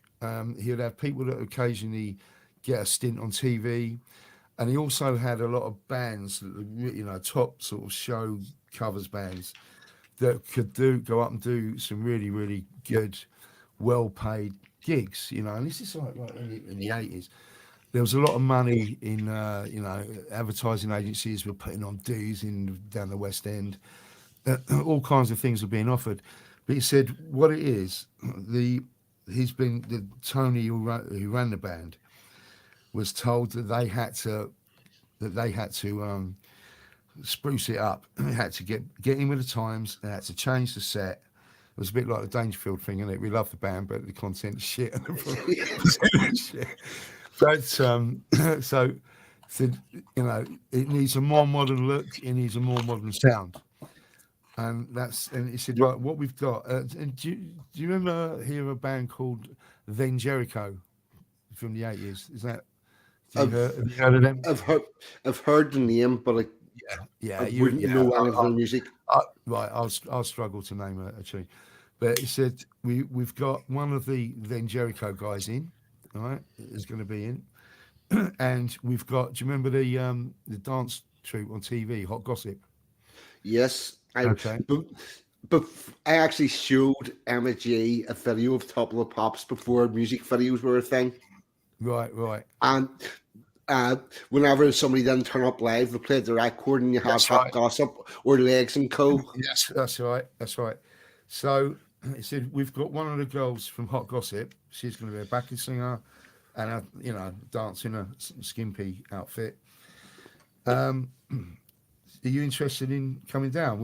You've got the right look, you've got the sound. You know, we've heard all about you. And I was saying, yeah. I said, well, we're going down to St Albans where the band was based. I'll pick you up and we'll drive down and we'll have a meeting and have a chat and suss it out. See if you're interested. So while we're driving down there in the car, I said to him, "You don't remember me, do you?" So do you remember when your brother Rob came round with his 15-year-old kid saying, "Oh, yeah, he wants to see, he's going to be a bass player, he's going to be a bass player." He's going, "Oh, vaguely." I said, "Yeah, I fucking told you I was going to be a bass player, didn't I?" So, and this is the thing. So we went out to do tours, and I can't remember what the next story is on the list. It might be Berlin or Bust or popping on some machine guns. But you know, we went on to do all that with that band, and we played some great gigs. It was well paid. It was great fun. We did a lot of military stuff back in the day when all the military dues where there was no limit on the money, you know, that went into those officers' messes and all that. You know, it was just great fun. But we can move on to with that band. We can move on to one of the mad things. What was the next on the list? On the list, you have Trigger, Emo, New Romantic. Oh, no, after that. Right, that's the Spools of Sewer, right? Berliner Bust with Yellow Barrel. Berliner Bust. Yeah. Right. Okay. So I know you were talking about Berlin the other day, and but so we were going to Berlin. So this is before the wall came down, and we were doing. We had two gigs, and one of them was in West Germany, and the other one was in a military base in West Berlin. So we had this van. It was a sort of tour bus. It was getting on a bit. It was an old Fiat Iveco, and the cabin bit where was brilliant. We had a big stereo in there and all that. It was great, and enough room for all the gear. It was getting on a bit. We didn't call it the Yellow Barrel. It was called something else, but I'm not sure we can call it that these days. But yeah, it was known as the Yellow Barrel. It was a perilous thing indeed. Yeah. Right, gotcha. Yeah. So we got to we took the ferry, and we it's probably Calais, can't remember, and things started up as we lining up to get off the ferry, and it wouldn't go into gear. Couldn't get it into gear, and so let's get one of the trucks or some forklift truck or something towed us off the ferry. Then took us to a bit where we could roll it and they could get it into gear. So I think there was something wrong with the gear linkage. And but somehow, God knows how, somehow we got to the first gig and did the gig, which was in West Germany. So the next day, all we had to do was drive across a bit and into what I thought, and until I looked it up recently, the road that goes from West Germany, it goes through East Germany to get to Checkpoint Charlie or whatever, was called the corridor. Now, Right. That's the one road that's bumpy and potholed. You have to drive along at 30 miles in the hour. yeah, and there's fences and either side, so people can't get away. Yeah. And so You have yeah, a timestamp when you must be rolling to start. yeah, so yeah, I think that's right. There was something like that, and there was some machine gun Yeah. posts and that here and there. So, but anyway, this thing kept breaking down, just kept breaking down, and we were on an autobahn. That's before we got to the corridor. So we were on an autobahn, and the thing had broken down again. And we were on a sort of hard shoulder, and this is pre-mobile phones, of course, and we were nowhere near an emergency phone. And a car full of Algerians pulled up. So this car, I think there was 4 of them in the car, so it's some shitty little car. And they're going, "Oh, what's up? What's going on? What's going on?" So we broke down. So, so we need to get down to services to bring a tow truck or something. So we sent Tigger off, right, in the car with his carload of Algerians. And he was gone about 2 hours. I just thought, we're never seeing him again. We're never going to see him again. But about 2 hours later, he turned up and he got to a service station where there was a breakdown company. And they turned up and they did something to the gear linkage or put some clamp on it. And then they said, "You've got to get it welded. You've got to get it welded." So we managed to find a local town and get find a garage. And I said, "Yeah, we can't replace anything, but we can weld it." So we got that welded, but the time's really eaten into now. And we've got to sort of be there for 7 o'clock at the latest, really, to set up and for the gig. And but of course we didn't make it. But we went down through the corridor. By the time we got to the base in West Germany, West Berlin, it was about 9 o'clock at night, and they said, "Sorry guys, it's off." So they put us up for the night, and that was that. So yeah, it was a bust on that one. But it was I think that was one of my first sort of tours out there. Well, it's only a 2-day thing, but it's one of my first ones out of the country. But a lot of drinking, and a lot of fun was had. But yeah, we didn't quite make it. The first thing that you meet after you go past Checkpoint Charlie and the American sector is the McDonald's. Right now, I'm not sure there would have been one then, but maybe. Yeah. Oh, there was. was. From you said you'd been there, hadn't you, before the World Cup? Yeah, I went there for my honeymoon. For those of you that aren't in the loop, whenever you escape a shitty relationship and you eventually have a holiday where you're allowed to go where you want to go and do what you want to do, that's called your honeymoon. ONE. Honeymoon. So I did the tour, but from Checkpoint Charlie was ever there, and it got divided up. The Americans put a McDonald's, the first building past Checkpoint Charlie. And so, Right. like you've went through the checkpoint. You're now in America. Here's your McDonald's. Right. I don't remember. I don't even seen it, but we were probably all drunk in the cabin part Yeah. of it anyway. You know? It's just Well, you see that this is the benefit of being there as a tourist, and you go and do all the touristy shit. So the first morning I was in Berlin, I did a Segway tour of Berlin, and also whenever I was there, the wall was down. So Right. obviously, right. So you crossing from east to west, and one of the places on the tour is the Checkpoint Charlie, and tell you all about that and Yeah. the way Yeah. the city was divided up and whatnot. That's it. I know it's still there. They've still got, well, you know, they haven't completely knocked it down. They've still got some of it there, haven't they, for people to go and visit it. But I've been to Berlin quite a few times since then, and I love the place. You know, it's a pretty cool city. You know, it's cool. The interesting thing is if we could manage to gather up all the bits of original Berlin Wall and get them back into one place, you could build a wall that was twice as long and twice as high. Yeah. Yeah. Everyone claims they've got a bit. Yeah. Yeah. Well, I do have a little bit of concrete from the basement of the Gestapo headquarters. Right. That cause the Gestapo headquarters and the Stasi headquarters are still there to be visited, and there's Wow. bits that were left from the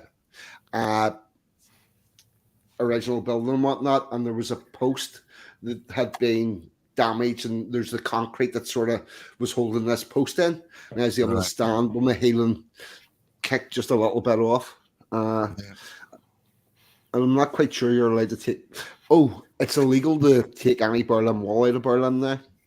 Right. Yeah. Yeah, as you know, I probably wouldn't have thought to anyway, but it'd be pretty cool, bit of something to have, wouldn't it? You know, Yeah, historically. You know, but as long as it wasn't the bit that the Hoff was on.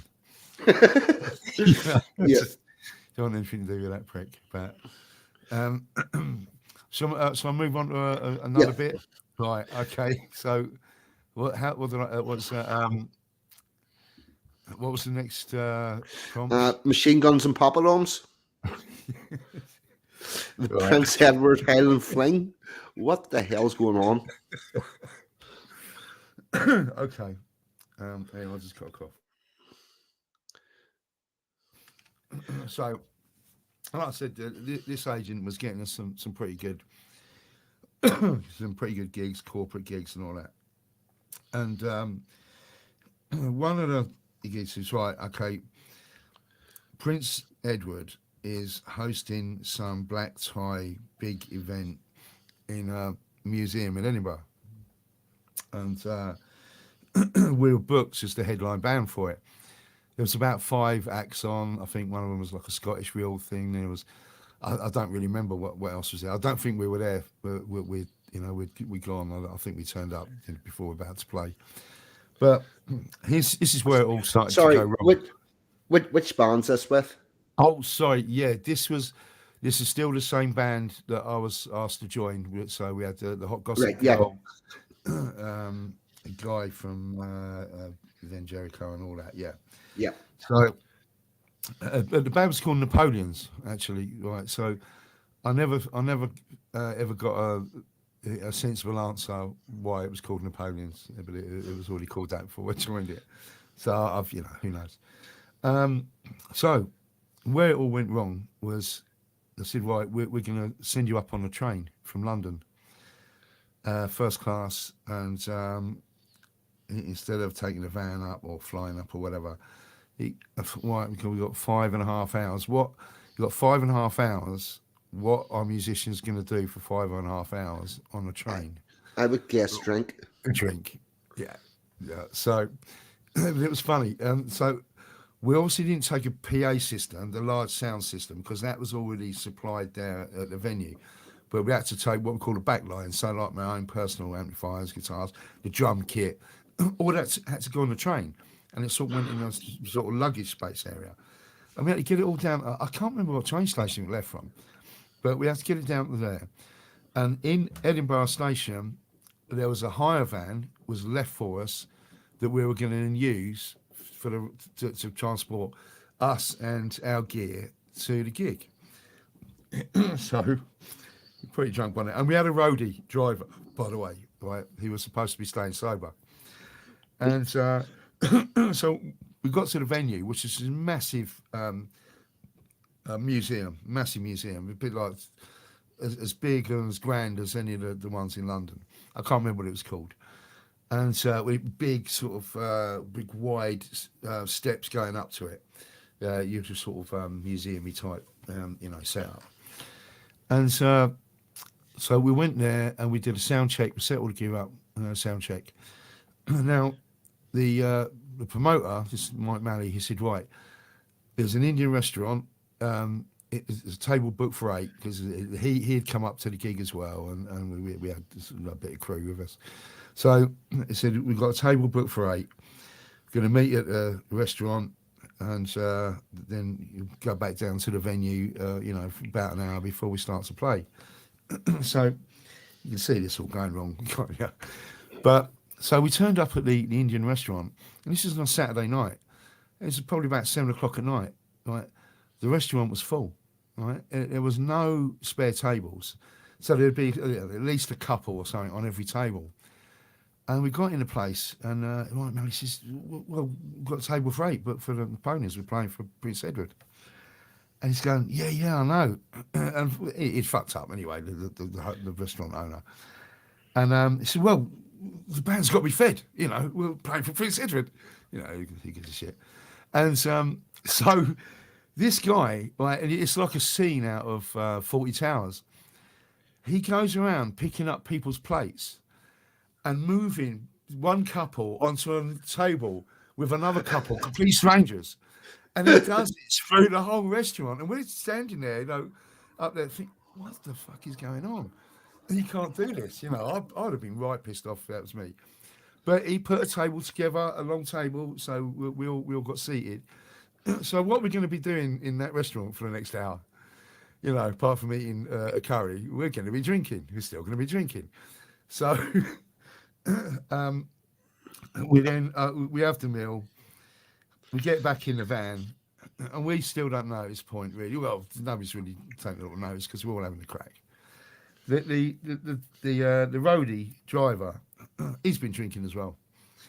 So, I know this is bad, but it was in the 80s, so it's still nearly legal back then, wasn't it? And so we got back and we're going slowly down the road in front of this museum where the gig was. And you had all your security people, armed police, were all up at the entrance. All right, we're going along, and he just drives and hits the bottom steps that lead up to this museum. It just crashes into them. And use them for brakes. yeah. It was literally like that. So we were in the back of the van, and there's 3 people in front of it, including him. And we just all pile out the van. We fall out the van. So I know the van opens. Now, if this was this was obviously pre-terrorist attacks in London and all that. These guys, they come running down them steps with automatic weapons, and we're just falling out of this van. And they're pointing these guns at us, and they go, "What are you doing? Who are you people? What's going on? And we're fucking hell, Jesus. So we just said, look, we're in the band. We're playing for Prince Edward. And it's just like the same story. We gave the guy at the Indian restaurant. Oh, that's all right then. And, okay, all right, lads. And they just ushered us in there, and we went back. Nobody gave a shit about the guy driving who crashed or breathalyzed him. It's like, you're playing for Prince Edward, that's it. Doesn't matter. You can do what you like. And off we did and did the gig. And I don't remember too much about the gig, but it was it was a strange one. It was a laugh. Yeah, it probably wasn't one of your better gigs. No, Given the no, I think we were probably not as good as we'd built to be anyway. yeah, well, the amount that this is another thing. How regular is it for people to go on stage half cut? Right. So, drinking and drug use, if you're a musician, especially probably not so much now with the sort of younger guys, a little bit more professionally focused in that way and a bit cleaner living. It's an occupational hazard. So the chances of someone going on stage drunk is could be quite high. It's a strange job. It's one of the few jobs that it was accepted or expected that you'd be paid to go and do your work, taking alcohol. You know, you can be drinking all day and then taking drink up with you. And it was sort of it was accepted. It's just it's weird. Yeah, I particularly whenever you're working pubs, clubs, or bigger venues, there's always a bar right there, and Yeah, we can. I don't know if we're going to skip. I don't know if we're going to skip a story or two, but we can go on to fascist champagne if you want. yes, So the Heaven 17 incident. Heaven 17 incident. So I think I've done a couple of people in the chat had mentioned. They'd mentioned who what were they called? The Heaven 17 were in that band. But what were they called? Anyway, it doesn't matter. Massive in the 80s. Human League. Right? Yes. So, okay. So this was a big show in Northampton. It was a massive stage. It was sort of stage size, a bit like you'd have some at Glastonbury or something like that. It's probably one of the biggest stages that I've played in that time. Probably haven't played on a bigger one since. And just an incredible setup. So, you know, when you go to a gig and you've got the big columns of speakers either side of the stage, the big PA system, the main PA sound system, you would have like a mini PA system, not mini, still big, a PA system on on each side of the stage, just for the band, and that's doesn't include all the wedge monitors at the front as well, and you need that because when you're playing in such a vast area like that and it's outdoors, you wouldn't sort of hear the other guys in the band. It wouldn't sound like a band. You'd be too detached and remote from each other. And actually, if you want to bring up the photo, fascist champagne photo, Right, get on that now. so there's a little picture of me on stage. Yes. At the 17 gig. Right, pull it up. So there's a couple of things I want to say about that photo. So there was so we'd done the night before. So okay, so a couple of has-been bands. So there was Edwin Starr played the night before, on a Friday night, and we supported him, and with him supporting Heaven 17. There we go. So that's the tiny. I just zoomed in that you've got no sort of concept of how big that stage was. It was sort of all quite close together there, but it was it was massive. And what was I say about it? Yeah.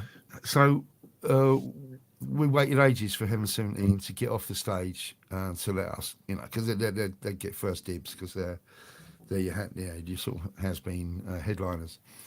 And I've never been really a fan of Heaven 17. I thought they were sort of lefty virtue signalers, Is this like pre-gig for doing like sound checks and stuff? That's it. Yeah. Right. So they get off the stage and let us set up so we can do our sound check in the afternoon. And so I'm doing my thing, and I think it was Glenn Gregory. He comes back on the stage, and I'm doing a bit of Yeah, Baz, yeah, cheers. I'm going to tell you a little bit about that bass in a minute. That was one of those that got away. That's why I want to include it in this. It is a very, very nice bass, very fucking expensive. And so I'm doing a little bit of slap bass. So I'm giving the sound engineers a few different styles and sounds that's likely to happen during the gig. So I'm doing a bit of slap, and Glenn Gregory, he's walking on stage. He's going, "Oh, go on, mate, yeah, give it a bit of slap. Oh, yeah, faster, give it a bit of slap." And I was, "Yeah, okay, mate, yeah." I really just didn't really like. I love the Human League, but I didn't like these guys at all, really. And I've got to tell you now at this point, if you weren't too familiar with Heaven 17, they had a massive hit called Temptation. Yep. Right, you remember that one, but also had a lesser hit, and I quite liked the tune because it had pretty good bass line in it. But it was called "We Don't Need This Fascist Groove Thing." So I don't know if you remember that one, do you? No, And quite that's a all. distinctive bass in it as well, which I think was mainly played on a keyboard. No, I think it was a real bass. So anyway, so we did our sound check. We went into the mobile dressing rooms out the back. So we went into the mobile dressing room. I think it was the one on the right or whatever. There was just two of them. So there was a support band and the main act. And we went into the one that we were in the night before, playing with Edwin Starr. And we got in there. And of course, in there, there's a fridge with some drinks. So you'd have some beers, water, I think there's a Red Bull, all that kind of stuff like that. And I'm sorry, I'm just looking at the chat now. Right.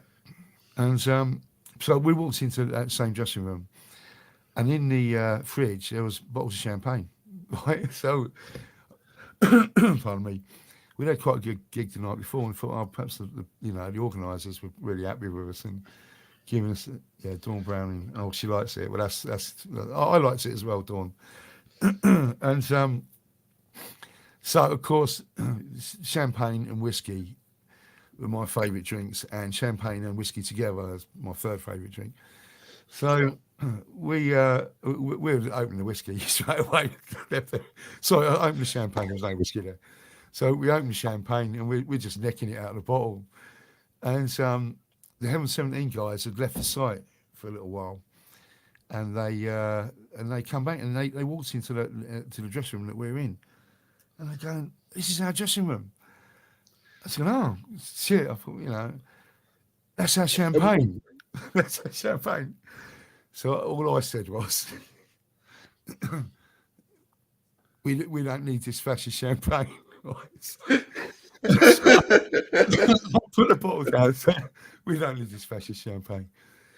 So as we're walking out the dressing rooms, one of the other guys in the band starts singing, "Brothers, sisters, we don't need this fascist champagne."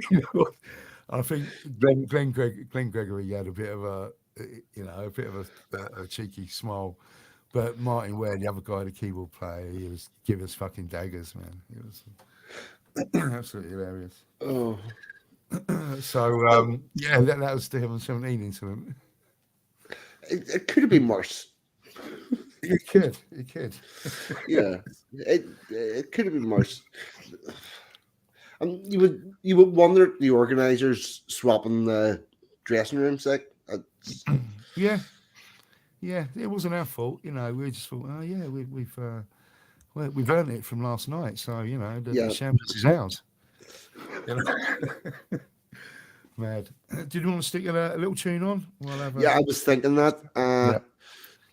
The Yes. Lee Rigby one. Yes, mate. Yeah, go for it. If you want to talk a little bit about that, we'll have a quick fag out the window. Yep. Do you want to do that before or after the song? Don't mind, mate. Don't mind. Either way. I think we'll. Right. Play the tune and talk about it after. Yeah. Right, hold on. Take this out first. Oh, just before, Baz, I don't know if you recognise that bass. That was a wall bass. I paid 400 quid for that bass, and I didn't really gel with it, and I'm sort of trading it in for something else later. But they're worth about 10 grand now. It's just unbelievable. It's sort of like 1983, 1984 bass. Yeah, that's cost anywhere between 8 to 10 grand. That actual bass, and I'm talking about a new one, which is a lot of money. But that actual bass, and I bought it cheap and let it go cheap. I should have just stuck it under the bed. I had no idea that it was never going to reach that sort of value. Anyway, sorry, 42, mate. You carry on. Right, I'm just getting this keyed up. Right, here we go. Share screen. Right.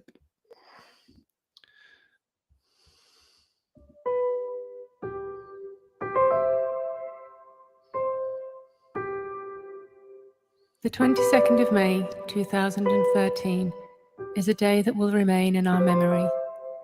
For on that day, a life was taken, and that was the life of Lee Rigby. Fusilier Lee Rigby is how he was known to those who stood as his peers. For Lee served as a soldier for the British Army, where he'd served for a number of years. In honor of his country, he served in Cyprus, in Germany, and also Afghanistan, before he became a recruiter and assisted with duties back home in the Tower of London. The reports have said that it was due to the presence of the British military in Islamic countries that lost Lee his life on that sad and fateful day, for wars that should never have been his.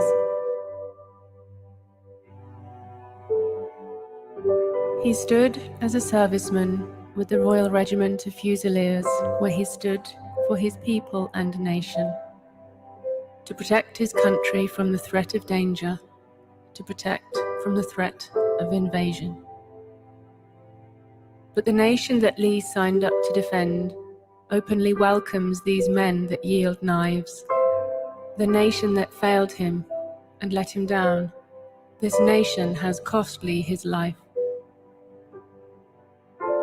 I wish we could say, with all the years that have passed, that Lee's murder had not been in vain.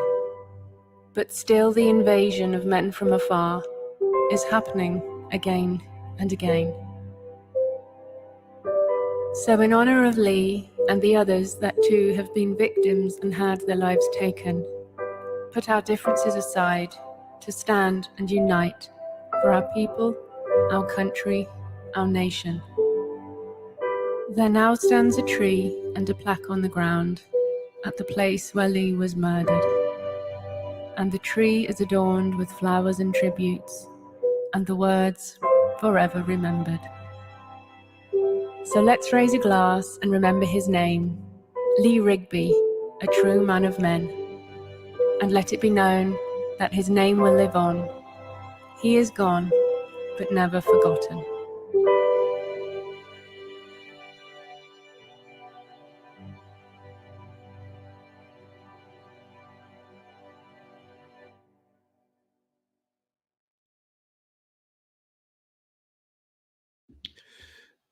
That is very poignant.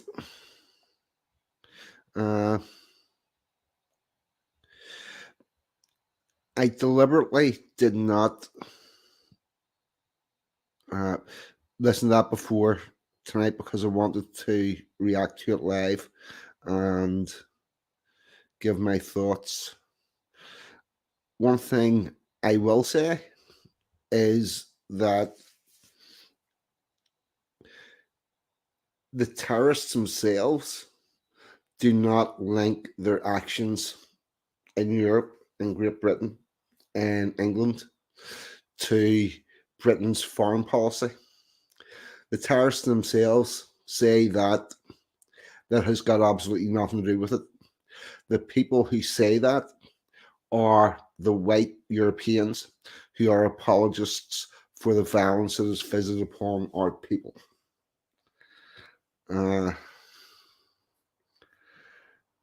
But other than that, that was a very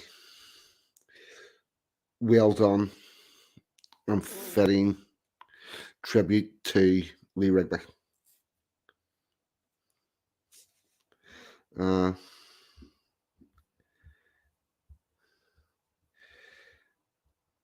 just want to check through the comments here. Everybody's been very respectful.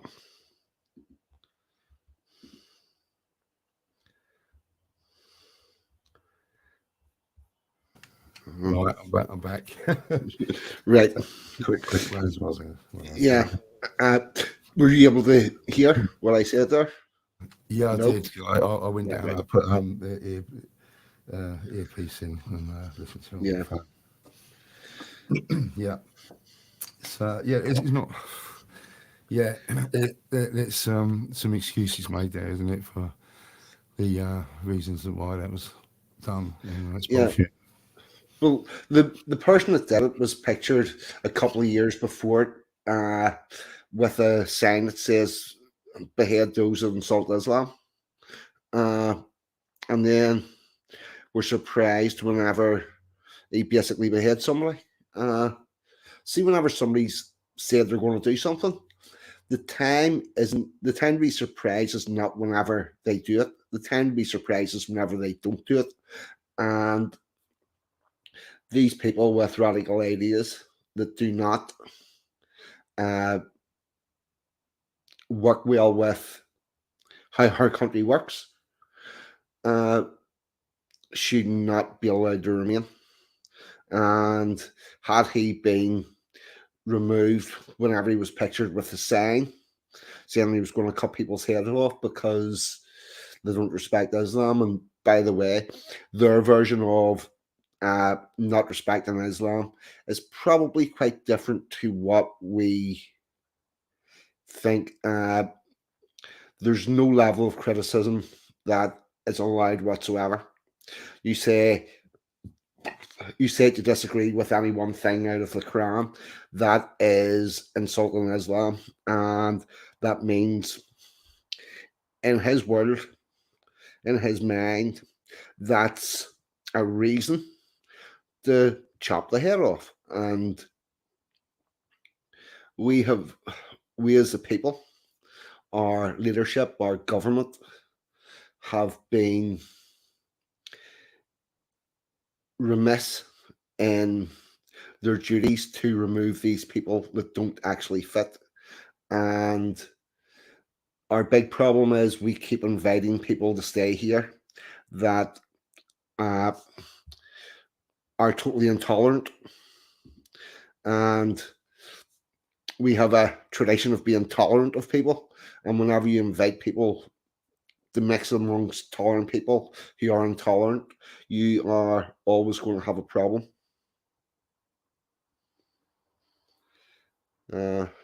Is where I'm sort of landing on that one.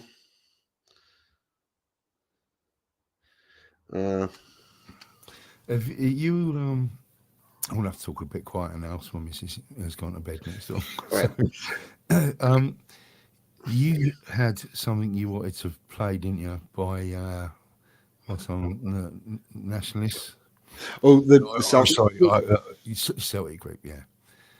Yeah. I'll take it was a bit disrespectful, was it? Yeah. Well, while you've got likes of yourself that brought that for me to play, who are obviously thinking that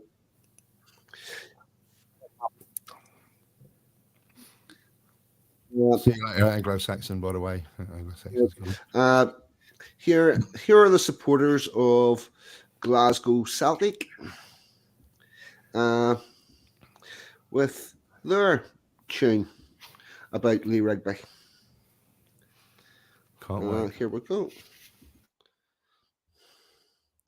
Does that come up? It has.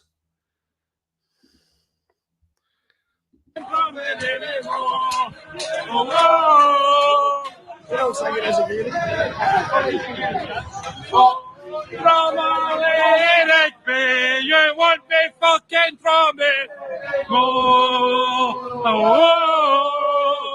Oh, fuck with like me, won't be fucking from it anymore. Come on, man, like me, won't be fucking from it anymore. Fuck we like me, we won't be fucking from it anymore. Charming. Yeah, absolute fucking scumbags. Yeah, well, now what I can guarantee is, had that been Rangers fans singing anything derogatory about anything else, not only would it have been all over the news, the club would have been fined. Fine, yeah. They're Probably kicked out of the division. Yeah.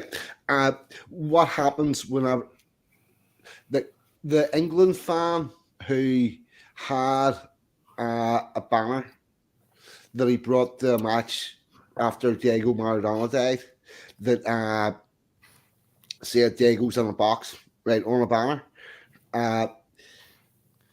England found the English FA found out who he was, and not only did they do away with his ticket for that match, he's not allowed tickets anymore. But this thing only seems to work one way. If you're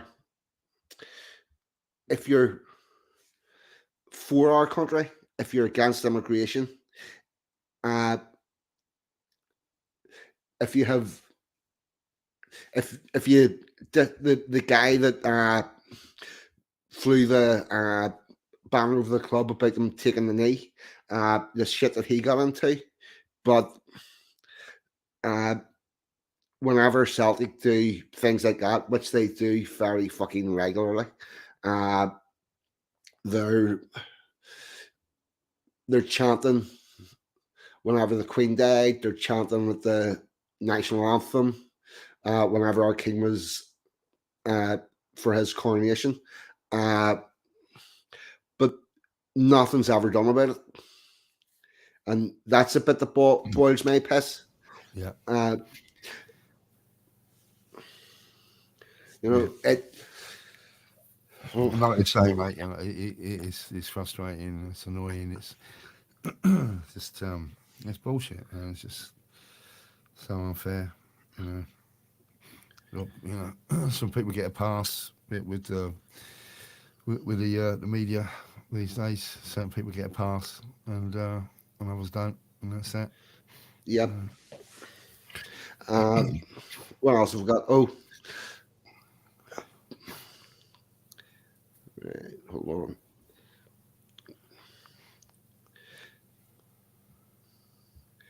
Just get. Then, on the other side of the spectrum, we have this. Right, get this one up. And it's a window.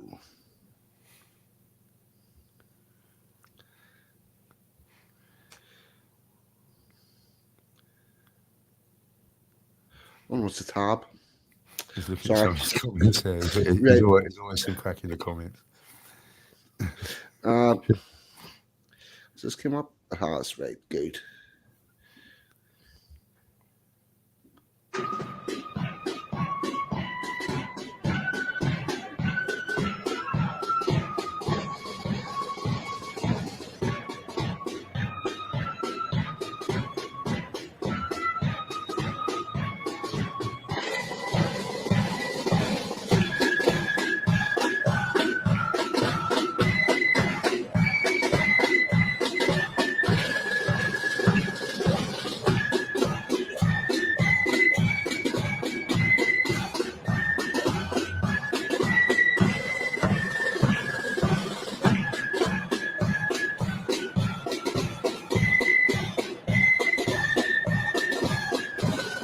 Sorry, I forgot to say the relevance. This is the Lee Rigby Memorial Parade, uh, hosted by the London Psalm Society, which happens every year.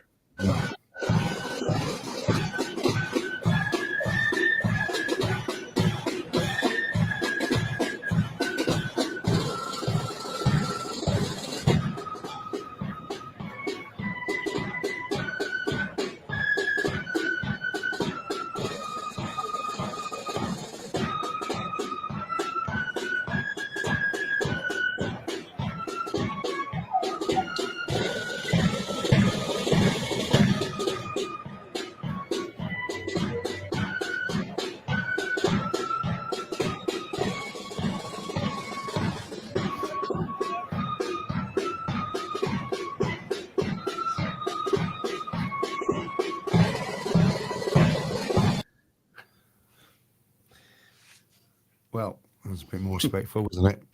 Yeah, See, Billy Blogs in the chat. There's flutes are racist and hypernationalist. yeah. Yeah. Oh, well. On an interesting note, that's a flute band in England, but it comes from the Northern Irish style of flute bands, and it seems that in every sort of way of life, if you teach somebody to play musical instruments, should be accordions, flutes, drums, whatever. If you learn a musical instrument, that's seen as a good thing and improving yourself. But if you, because you learn how to play music in a band like that, apparently that makes you a foul bigot. I don't know how it works. No, and no one can explain it without if 7 days of bullshit. Neither could they. It's mad. It's mad.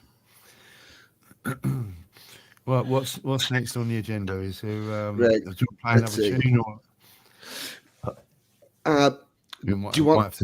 Might have to save half of this for another stream, I think. Yeah, I think right. If we were to attempt to get through everything that you've got on this, we're about halfway through. We're 2 hours 18 in. Right.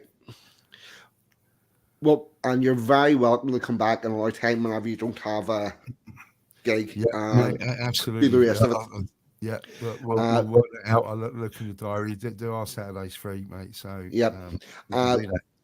nah. There was music you wanted to get out. The other tunes. What about the other Clan of Celts one, right? Just to pick the mood up a little bit, Stacey Lawler. Yep. Yes. You can mail it. Stacey Lawyer, Clan of Celts. Yep. Yeah. Just a quick, because I chose this really for you because the protagonist in this story, he sort of needs some help from your organisations and stuff that you've been involved with before, because right. So Stacey Lawler is a fictional character, right? It's a cross between, there used to be a female bouncer down the Archway Tavern in North London. Right. It's not there anymore, but it was a well-known Irish venue. I played there a billion times. And then he knew this female bouncer in a club back home in Newbridge. And this character, Stacey Lawler, was a kind of cross between the two. And there's some, it's Stacey Lawler, a 6-down brawler, the Queen with a chewed off ear. There's some just great lyrics in this. It's all dense, nothing to do with me. It's good fun song. Right. Okay. I'll get that going on now.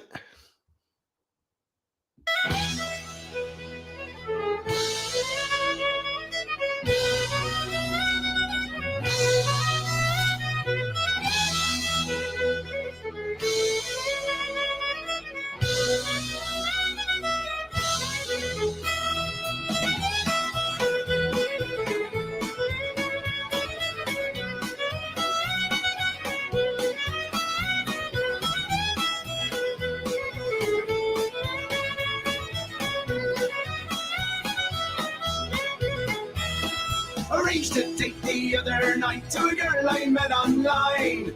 Her profile picture was so hot to me, she looked divine. I scrubbed and shaved and gelled my hair as the journey wasn't far. To meet her at the tavern, by the disco, by the bar. As I stood outside our meeting point, excited as I queued, heard a mighty crash from a window smash, sort of a come flying through. As I shook me head to shake the glass that smashed to smithereens, and in black came on the attack of bouncers, so it seemed. Now it was my beauty queen. She's Stacy Lodder, the sixth and brother, the girl that has no fear. She'll fight and fight with all her might of mine, sweet Paul bear. No, never look at her glass eye and never call her dear. She's Stacy Lodder, the sixth and brother, she's the queen with the tune of ear.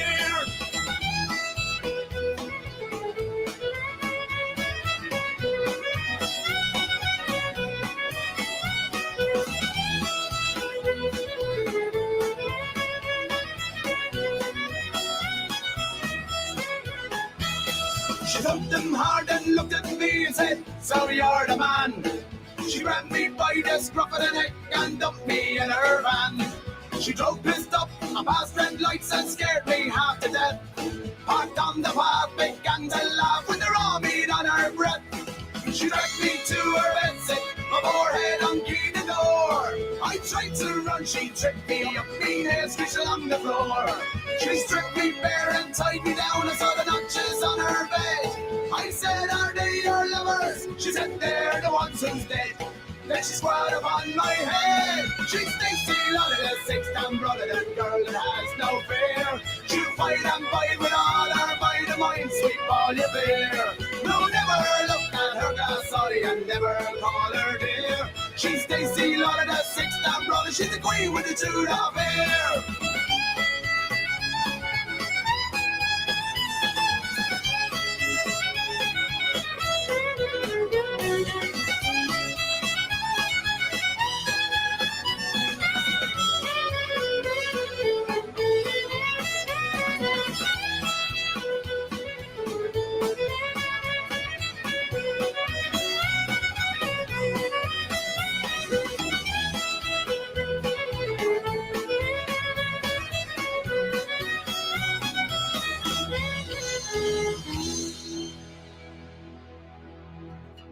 As I'm lying in me hospital bed, licking off me wounds, me ego has been battered, no longer in full bloom. Sure, I'm all wrapped up in plaster, the morphine's fighting the pain, but I'll never forget the horror of meeting an awful day. I heard she's locked in prison, freaking out as there's no booze. Actually, it's solitary confinement for beating up the screws. Me mates, they come and visit, but they just laugh with all their might. I wish it was them and not me who went on a date that night.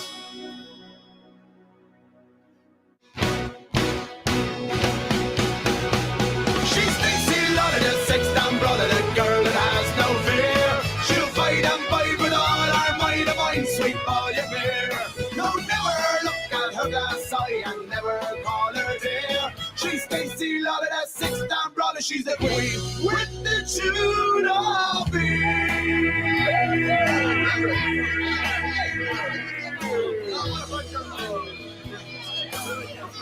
once again, Stacy Lodder, the girl that has no fear. Stacy Lodder, the queen with the tune of.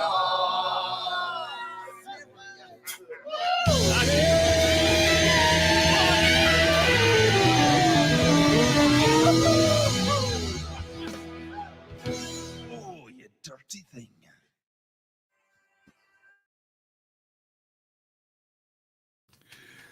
Oh dear. And That is fucking class. obviously the video cost nothing to make because it was clips and photos from just Yeah. stuff. But and also to see all that stuff and footage from festivals and things like that, on a personal level, it always warms my heart when I watch that. But it's a great tune, isn't it? It's so funny. It's just so stupid. Right, there's a couple of things I want to say. The first one is the clips and pictures and video for that works really well. And about the song itself, I love the way it goes into the bit where it slows everything down and you have the narration. Yeah. And then it kicks in and then you have like the dance hall ending. A cracking song. I really enjoyed that. It's funny when we did that real end bit where it was supposed to be like, and it does sound like it in the end, but it took a while to get there. Well, I just wanted it to sound like just a rabble in a pub, a pub crowd, right? Yes, So that was the idea, and a so, sing song. Yeah, and exactly, all sort of a bit out of tune, all out of time.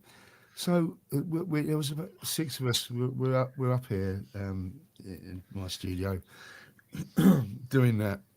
So when we first come to record the vocals on that part, they're all singing fucking harmonies, right? Perfect harmonies. And I say, look, lads, it's supposed to sound like a rabble. It's supposed to sound like a crowd, football crowd. So they kept on doing it, until when I sort of moved it, some of it, manipulated it so it was a little bit out of time and all that, until it sounded how it should have sounded. But they were just singing it in perfect harmony. It's like, no, it's not. It's not what we want, you know. But yeah, it come out well. It's good. It's funny. That actually reminds me. So, see, in the London Irish scene, would a sing song be a thing? You know, where everybody would take turns singing a song, going around the room. No, No. I don't see a lot of that. You would get a lot of people doing a turn on a stage, or if there was a function on, a wedding or a wake or something like that, and you'd always get the kids, the dancers, the Irish dancers, and they would be brilliant, even at like the age of 6, 7 to 10. You know, the sort of culture had really been instilled in them at a really early age. Not so much a sort of sing-songy thing. The things happening in pubs where you have the trad sessions is still a thing as well. So, you know, sing songs would more be house party. Yeah. So the trad sessions would be, they'll be sitting around the table in a pub. They wouldn't get paid for it. People would just turn up if they wanted to, and they'll play tunes. You know, just sort of traditional jigs and reels. So you saw in that Station Order video, you saw one of the best, Brian Kelly. So you saw the 2 banjo players. One of them was the guy from Clan of Celts, Jim. He's not in the band anymore. The other guy was Brian Kelly, and he's one of the top banjo players in London. And that was sort of they were asleep in the pub. That's a sort of, you know, quite a typical thing. They'd just be drinking all day and playing tunes and fall asleep and wake up and play a few more tunes. Yeah, it's mad.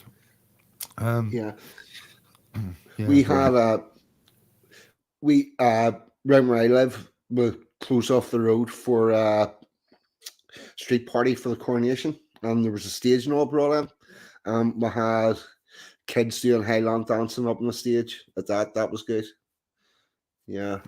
It's always great to see that, because that's the sort of folk music from the British Isles, you know. And whatever the divide and you know, and those sort of folk traditions, Morris dancing and all that. You know, it's sad to see these sort of things go, and I think the Irish have kind of held on to them quite well. Scots not so much. English just gave it away. Gave the culture away. Well, there's an interesting thing. There's probably more Highland dancing happens in Ulster than there is in the Highlands. Oh yeah, I bet. Yeah. Right. There's a big Highland dancing scene in Northern Ireland. The kids all do that. Then obviously you've got the kids from the other side of the wall do Irish dancing. But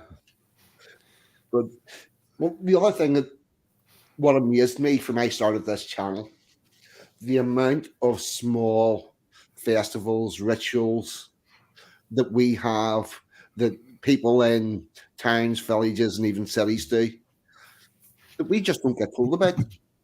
No, You know, no. our traditions and cultures aren't lost. They aren't even misplaced. They're just not publicized. Or if they are publicized, uh, they're not publicized as a British cultural event. Like the cheese rolling was the other week. Yeah, that's right. Yeah, That, bless that's a you. that's a that's a British cultural tradition that Yeah, was they born. tried to ban that as well, didn't they? They tried to get it banned.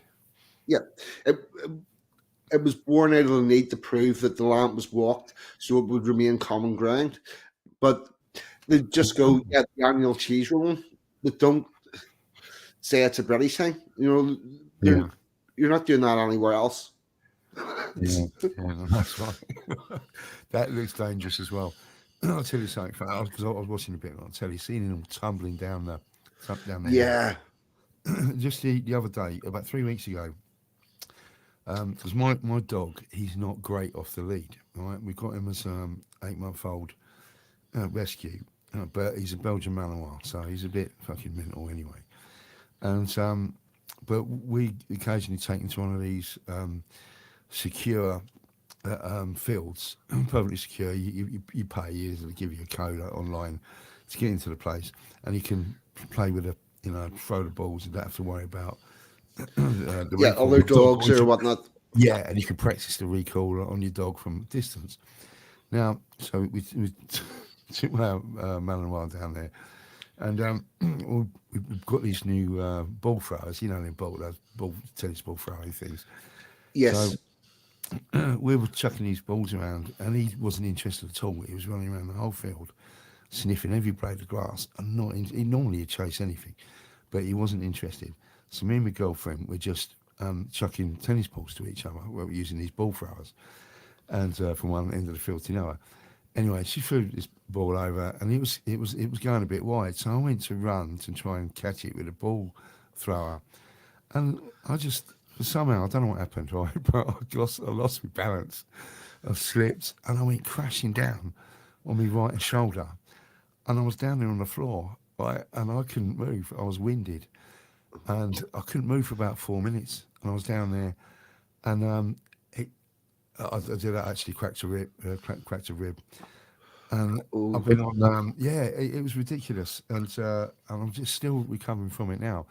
And I've been on like codeine for 3 weeks, and it's like stupid old man runs to catch a ball, hurts himself. Like, it's just, how does that happen? And I see them guys with a cheese rolling.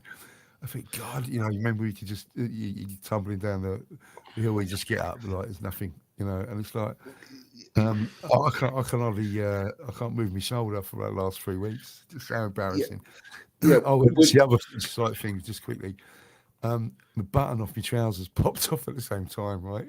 So after I got up and was, sort of come round a bit, I said to the girlfriend, well, I've got to find that button. Right, and this is soft grass I landed on, so I've got to find that button.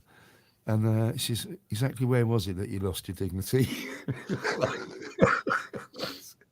Yeah, okay, we'll leave the button. Go down the pub. Oh, Sorry, it's mate. like, when you were young, it's like your bones and joints are made out of rubber, and you fall and tumble and just get back up as if nothing had happened. And oh fuck, whenever I hit 50, I found out I couldn't put on my socks standing up anymore. It's for a long time. Yeah, you used to be able to just stand there and one leg and put a sock on, and I was doing that, and I felt myself telling me, right, 40, you know what, sit your ass down to do that, because you're going to do yourself an injury. Mate, I fall over when I'm sitting down. Oh dear. Oh, I fall over whenever I'm standing at my windowsill smoking, but that's more drink related. Yeah. Well, you've done well. We've done well not to. I've only had a couple of tinnies, so It's all good. I didn't let it get out of hand, from the scrub stock. I just ended up drinking more than I meant to. But yeah, so what do you want to do now? Because I say I've got a lot about Israel, right? And I know you've got some information I sent you about it, and Canada. There's a lot to unpack with all those. So do you want to save those for another Yeah, time? I Hopefully people have found it quite amusing. Some of this stuff, I I know it's think all a that, bit. well, I'll say one. The chat, which is always wonderful, but everybody has been quite positive. With no with no negative comments, but that's normal. I I found it really interesting, Good. and I've really enjoyed it. Yeah, no, Uh, I've massively, and it is. I know it's going to be a bit all about me, but I'll hopefully sort of share some of well, the stories. this is what happens whenever this is what happens whenever you're telling your story. It's just what it was. I knew for quite a while that you did music. Then I seen the Clan of Celts stuff. Didn't know anything about the producing. Had no idea about what goes into actually making a record, which I've found out all about.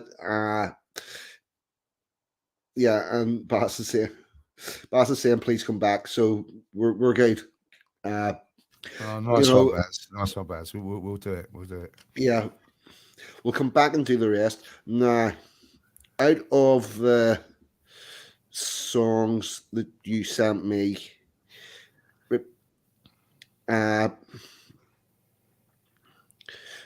is there anything that you're wanting? What would you like to get out so Okay. people can hear? Right. Uh, Well, okay. we've got Sorry, go on.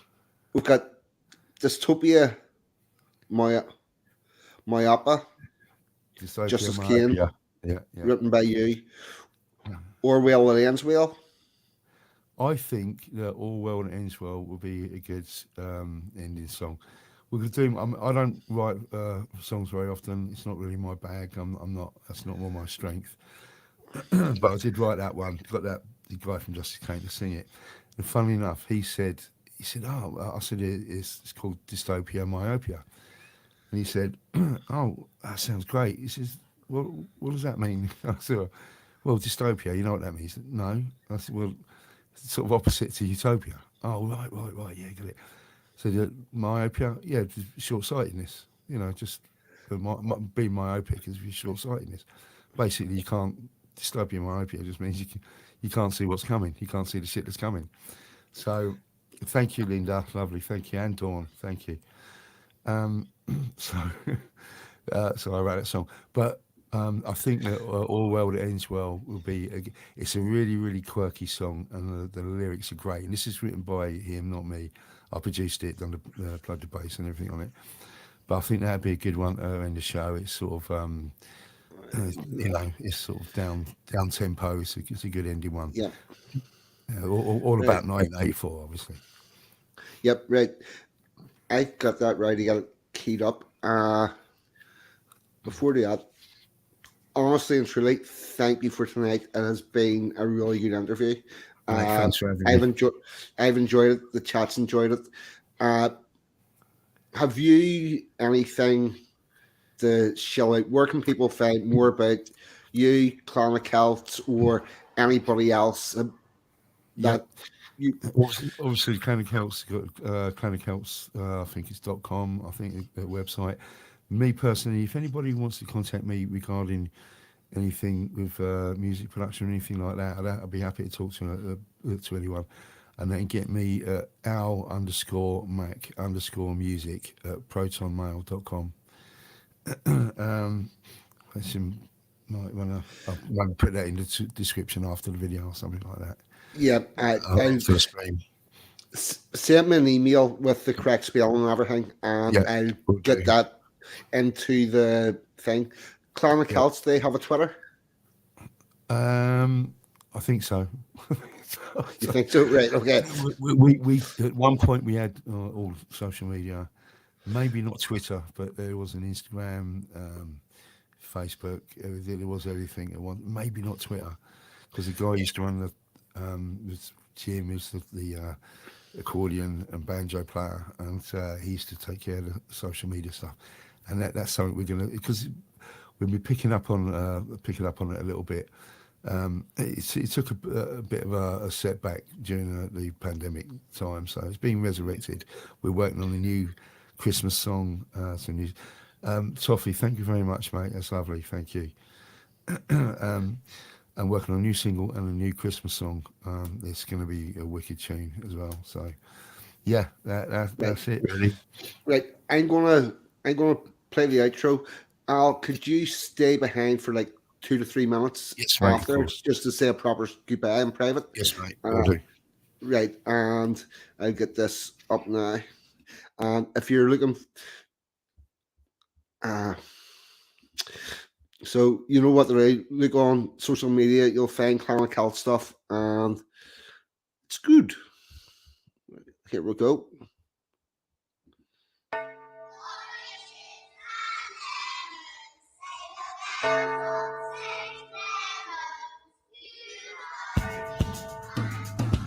Boy, don't you know, seems like everywhere we go, Big Brother's watching you. Just like out of the page of a novel about slavery called 1984. Orwell's vision of the future, foretold computers, totalitarian control. Something inside you don't feel right. You've lost all the power to fight. Electronic eyes, legitimate spies, all monitoring your movements,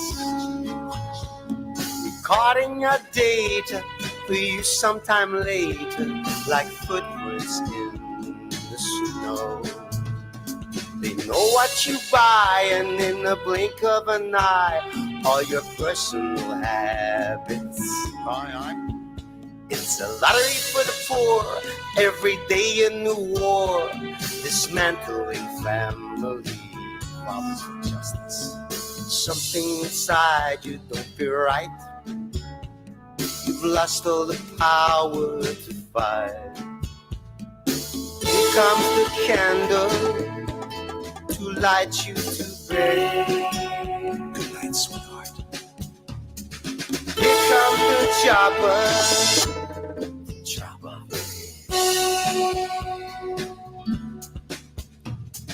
Boy, don't you know, seems like everywhere we go, Big Brother's watching. Recording your data for you sometime later, like footprints in the snow. Safe in your dreams, keep your thoughts from the screen. Be sentenced for a crime you did not commit. Refugees in the Med can't find a hospital bed. No more social services. Something inside you don't feel right. You've lost all the power to fight. George Orwell was right. Our freedom was stolen in the night. Here comes the candle to light you to bed. Here comes the chopper, chop off your head.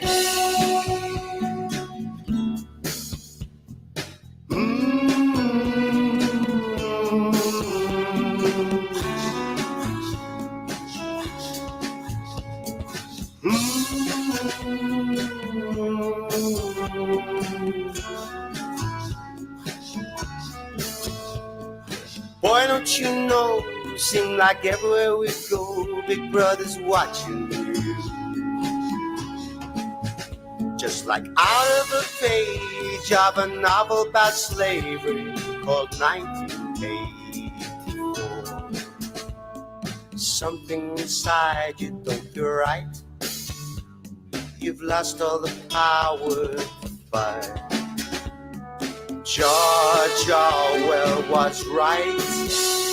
Our freedom was stolen in the night. Aye, aye.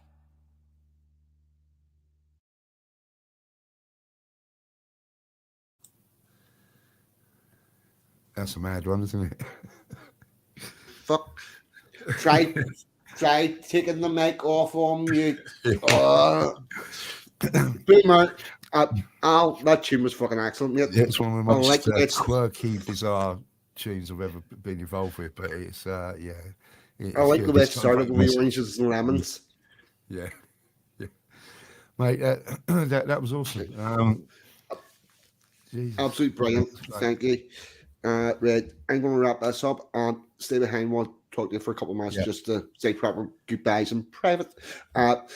Al's been Al Mac. I've been 42. You lot in the chat have been fucking amazing as always.